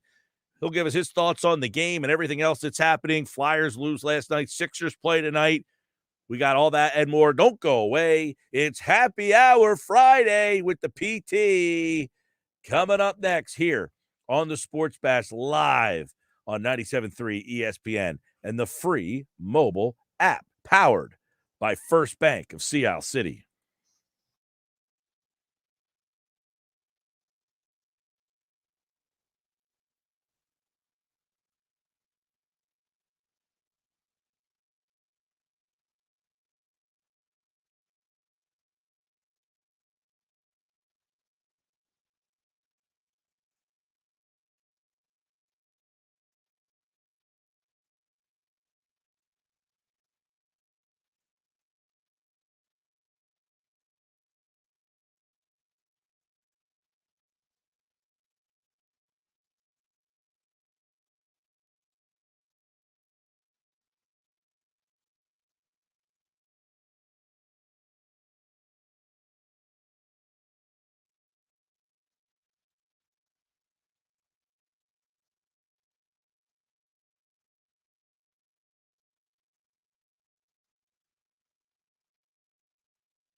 5:30 on a Friday. Happy Hour Friday. Pete Thompson is in the house as we will take a look at this Eagles game, get his thoughts on that. And also, don't forget, this weekend, you can hear the PT on the Locker Room Sunday morning at 10 a.m. right here on 97.3 ESPN. He'll break down this game a little deeper, but we'll have a little fun with it right now here on the Sports Bash Live on 97.3 ESPN. Now, he can't hear the music coming back. We got a little Phil Collins for him, Easy Lover. He looks like he's all ready to go on this Friday edition, this Happy Hour Friday. Phil Collins, I should say, is what's going on. What's going on, PT? Not much, MG. I saw Phil. He was sitting in the chair the whole time, but I saw him in Genesis not that long ago. Had a nice time up there at the Wells Fargo Center. All right. Well, I missed that concert. You didn't ask me to go. Thanks a lot. Yeah, you were not invited. Yeah, uninvited. Yep, I hear you. I have not seen, I have not I didn't even dance around that. I just straight out said, "Yep, you weren't invited." No. So, if there was a concert coming up that you would think, "Hey, I want to ask MG to go with me," what would that one be? Let's see here. The Foo Fighters are coming. I don't have tickets to that. Is that something you're interested in? I would be. I've seen the Foo Fighters. They're very high energy. Yeah, I have not. So that's something that's a possibility out there. I mean, there's some shows in the summertime that I'm keeping my eye on. You know, I mean, it depends on whether or not I'm going to pony up the thoughts for the tickets or the money for the tickets, or I'm going to, fall into a pair. You know what I'm saying? Fall into a pair. I like that. Well, that's how the Genesis thing came about. I mean, those Genesis, that was like a mortgage payment on your house. I mean, they were ridiculously expensive. So that was me drafting off my brother's coattails. You ever see when Billy Joel plays the MSG? You ever go to one of those when he just those up? Ones in residency? I've seen him several times. Like I think the first time I saw Billy Joel at the Spectrum on the River of Dreams tour, going all the way back to the 90s. And then I saw that face-to-face show. Susan, my lovely girlfriend, always likes to say that we were at the same show. Yeah, so we're 63,000 other people. You know, I mean, sorry, I didn't notice you back then. I saw Billy Joel. I saw Billy Joel at the Igloo. How was that? It was very cool. Like, the old Igloo in Pittsburgh. I was at West Virginia at the time, and we drove up there and saw him at the Igloo. I won $1 yesterday because somebody thought that the guy's name was Gabe Catlett. And I'm like, no, it was Gail Catlett. And they're like, no, I think it was Gabe. And I'm like, I'm pretty sure it was Gail. And the guy's like, I went to West Virginia. And I'm like, all right, well, let's look it up. And then he didn't have $1, so he gave me a $5. And I'm like, take your money back. I'm not taking your money. And he's like, no, I've embarrassed myself. Yeah. I went to West Virginia and I got it wrong. I could have sworn it was Gabe. And I said, well, that's because you were too busy drinking out of those red Solo cups and burning couches. No, see, there was a bar in West Virginia. And if you went to this one particular bar, it was like a local joint, right? You were not welcomed, okay? So if you went there, you had to do a shot out of this guy's boot. Oh, my God. That was like the thing there. You would have this guy's cowboy boot, and you would drink out of the gentleman's boot. Like, that was like your way to like, hey, you're at, I think it was called Town Hill was the name of the bar. And he took the boot off. And then... he would take the boot off, and like the sock would have like a hole in it. His toes would be like wiggling around. It's just like straight out of a movie, but it was accurate. It was true. I've seen it happen. Drinking shots out of this man's cowboy boot. And you're not a big shot guy to begin with, so I can't imagine that you ever did this. No, I did not. Yeah. I did not partake. Then you would have been singing that song, Yakety Yak, Don't Talk Back. Yeah. I've seen other people do it, though. Like, hey, it was one of those things where it's like you're in West Virginia, and you're just like, I want to go to check out Town Hill. Like, I want to see what it's all about. Yeah, it sounds like there should have been a part where the people said, may we dance with your dates? All right, PT, give me your scale of 1 to 10, the PT confidence level. Well, first of all, it's going to be my birthday on Sunday. Did you know that? I did. Okay, so I don't remember asking though. No, but I mean that plays into my confidence level. Bad things happen on the PT's birthday. I know this time of year we're all like, my mother's birthday was yesterday. Happy birthday. My birthday, of course, is 10 days from today. That is correct. Yours is Sunday. Yeah. My cousin JR, he's on the 29th. We have a string of birthdays in my family. 12, 13, 14. We have 6, 7, 12, 13, 14, 24, 29. Yeah, it's like you're playing the second, third of roulette or something like that. Yeah. I mean, I get it. Listen, so my confidence level is this. I mean, I will say, of all the sources I've listened to this week, the one sitting across the board from you was the first one that I noticed to harp on the weather.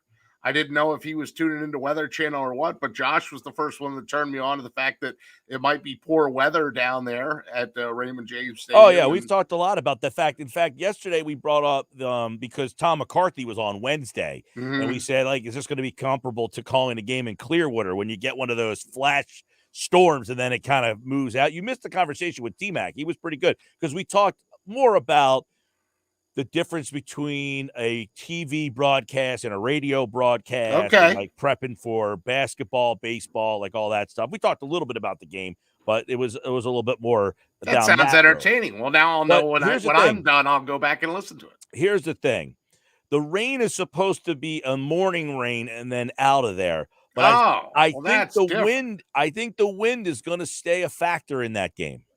Okay, so I thought it was going to be played in like sideways rain and wind.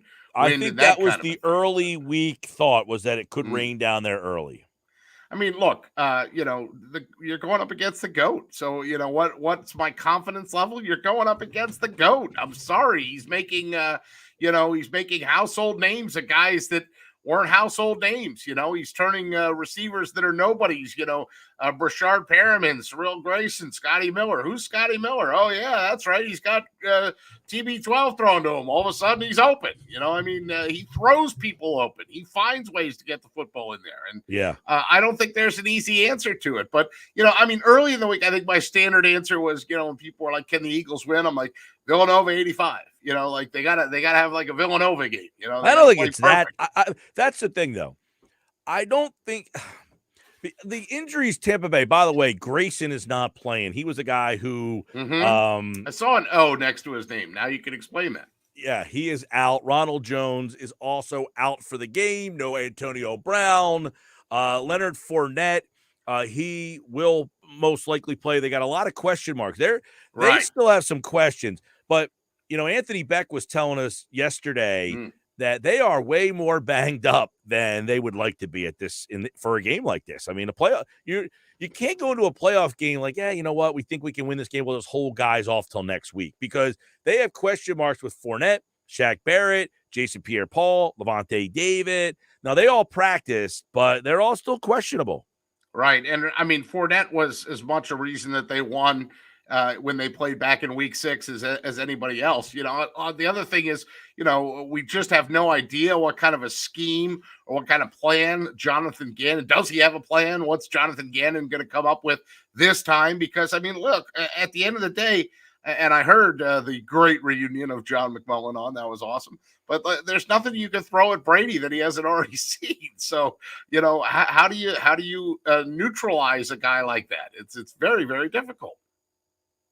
It is. And I feel like this game is so intriguing because we know Gannon doesn't want to blitz. He likes to keep everything in front, and they don't have a deep guy to try to take shots down the field. So they're going to try to nickel and dime their way down the field. So it's like, we've been laughing. It's like the Spider-Man meme. Hey, we want to keep you in front. Well, we don't want to go deep. So try that out. And then the Eagles, they want to run the ball. The Bucs have the best run defense, but there's been a lot of stats. Casey Joyner just told us, he said, they're not as good against the run as people make you believe. And I brought this up yesterday. We looked up the number. Teams run against the Bucs less than anybody else in the league. That's one of the reasons why they don't give up that many yards. Okay. But they give up a lot of yards per carry. They're giving up almost 5 yards a carry on the ground. It's just that they have the lead so much that teams don't run against them all that much. Right. Once you fall behind, obviously you become one-dimensional. I mean, I look at it like this, and that's another thing. The Eagles can't get off to a slow start, right? Regardless of which way the coin toss goes and who defers to who. I mean, get off to a good start. You know, like I understand it was JV versus varsity in the Cowboys game, but it was nice to see the Eagles take the fun because you're so used to, oh, we won the toss and are deferring, right? You know, so it was nice to actually see the Eagles have the football, march down the field against the Cowboys' #1 defense and score. That was a very nice thing. It was a change of pace. I'd love to see that again on Sunday. Let me ask you this, PT. Eagles win the toss. What do you do? Me personally, I would actually take the ball, but that's me personally. I mean, I'm an old school guy. I understand. I'm pretty sure that's exactly what I asked. What would you do? Yeah, well, that's what I would do. I mean, I don't think that's what they will do, but if I won the toss, I would take the football for 2 reasons. 1, you march down and score and shove it down their throat and send a message. And 2, you're not putting that damn guy number 12 on the field. Right, exactly. Like normally I'd say I want the ball at halftime and then, you know, that go down that road. But in this game, I feel it's important, Peter, to set the tone. I need to set the style of play. I need to set how this game's going to go. So give me the ball and I want to run the game. I want to set the tone.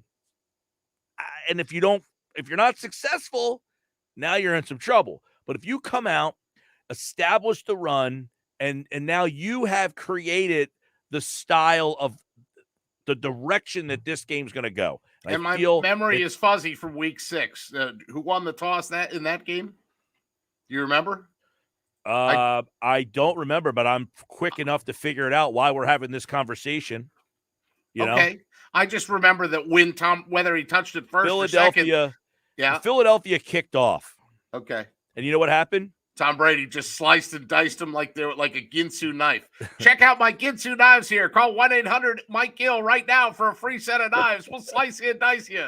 They went right down the field and scored. Now, conversely, Philadelphia answered. Philadelphia answered and scored a touchdown. The game was 7-7. Yeah, and you maybe thought, but then you still had to put your defense out again.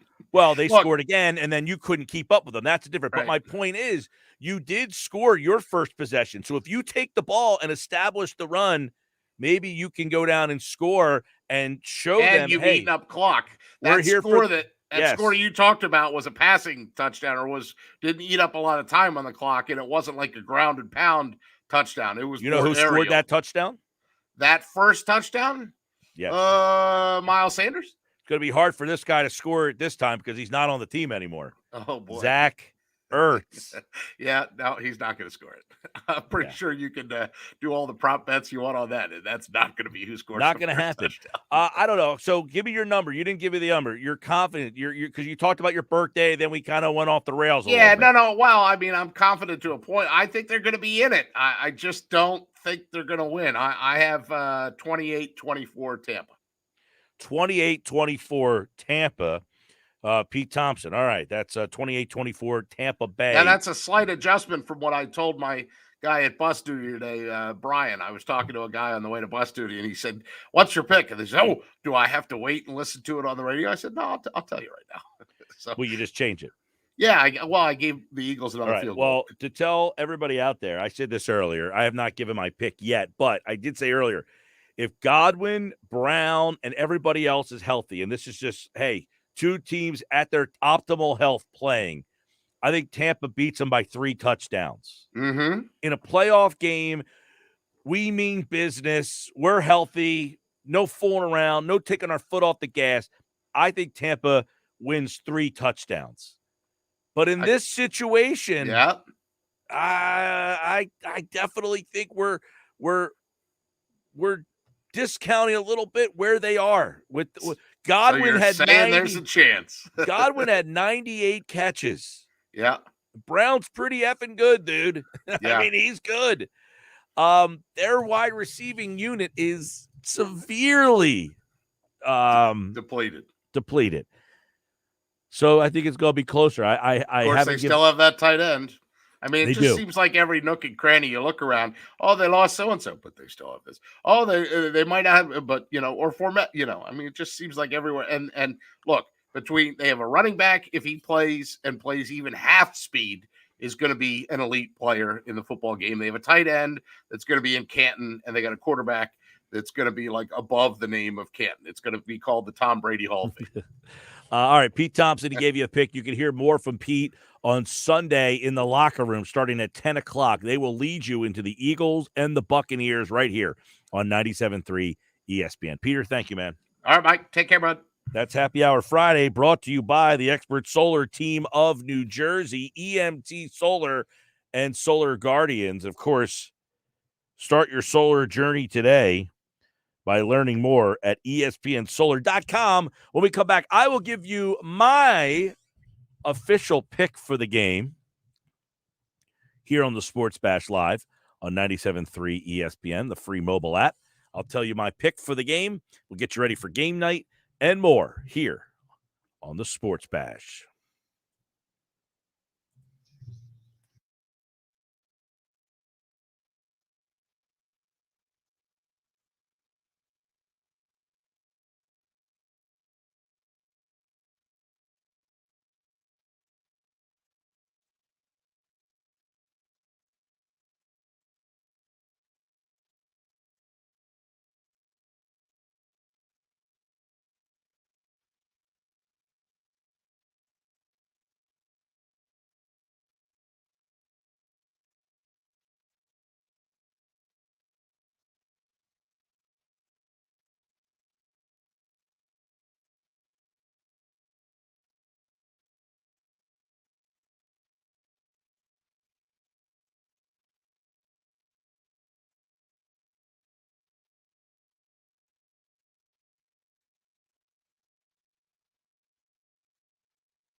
Sports Bash 97.3 ESPN, the Friday edition. I'll give you my pick for the game. We'll get you ready for game night.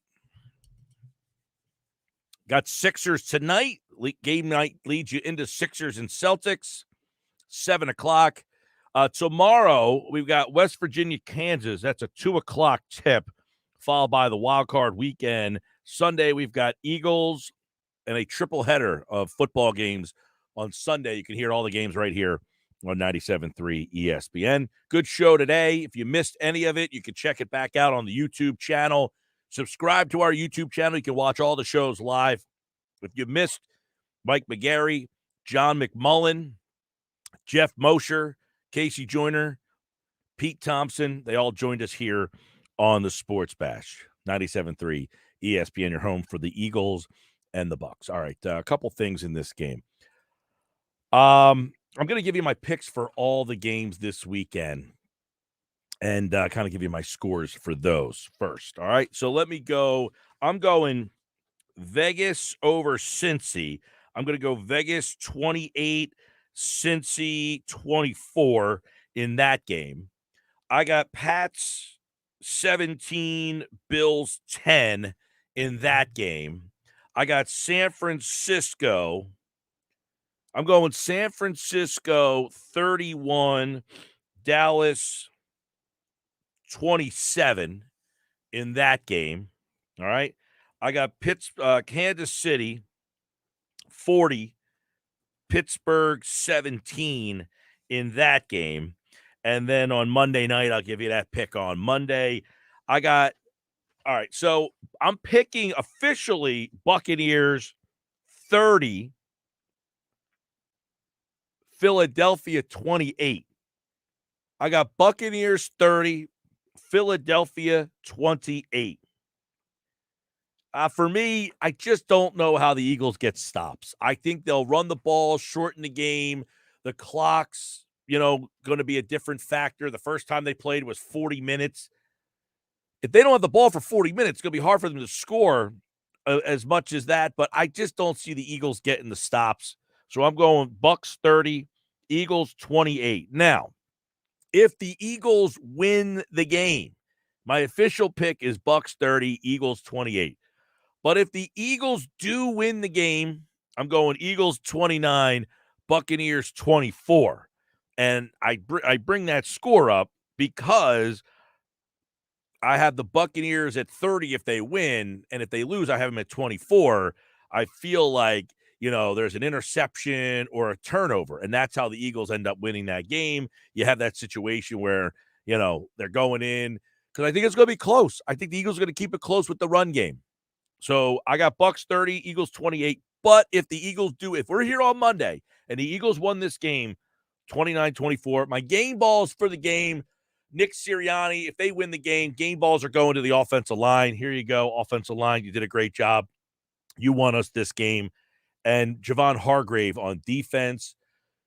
Actually, let me go with Darius Slay.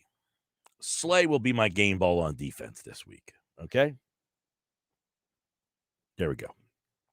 Hey, before we get out of here on this Friday night, I want to tell you about Caesars Sportsbook, the fast emerging as a leader in the sports betting space. The Caesars name naturally known for those enjoying placing wagers and those who don't live under rocks, which is to say, this is the new venture. This brand is certainly well trusted and respected. That's why I'm using the Caesars Sportsbook app. It's the industry leader right now.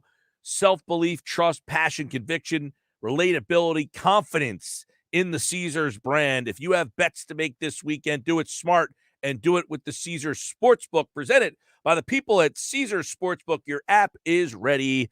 Emperor, you must be 21 or older to bet.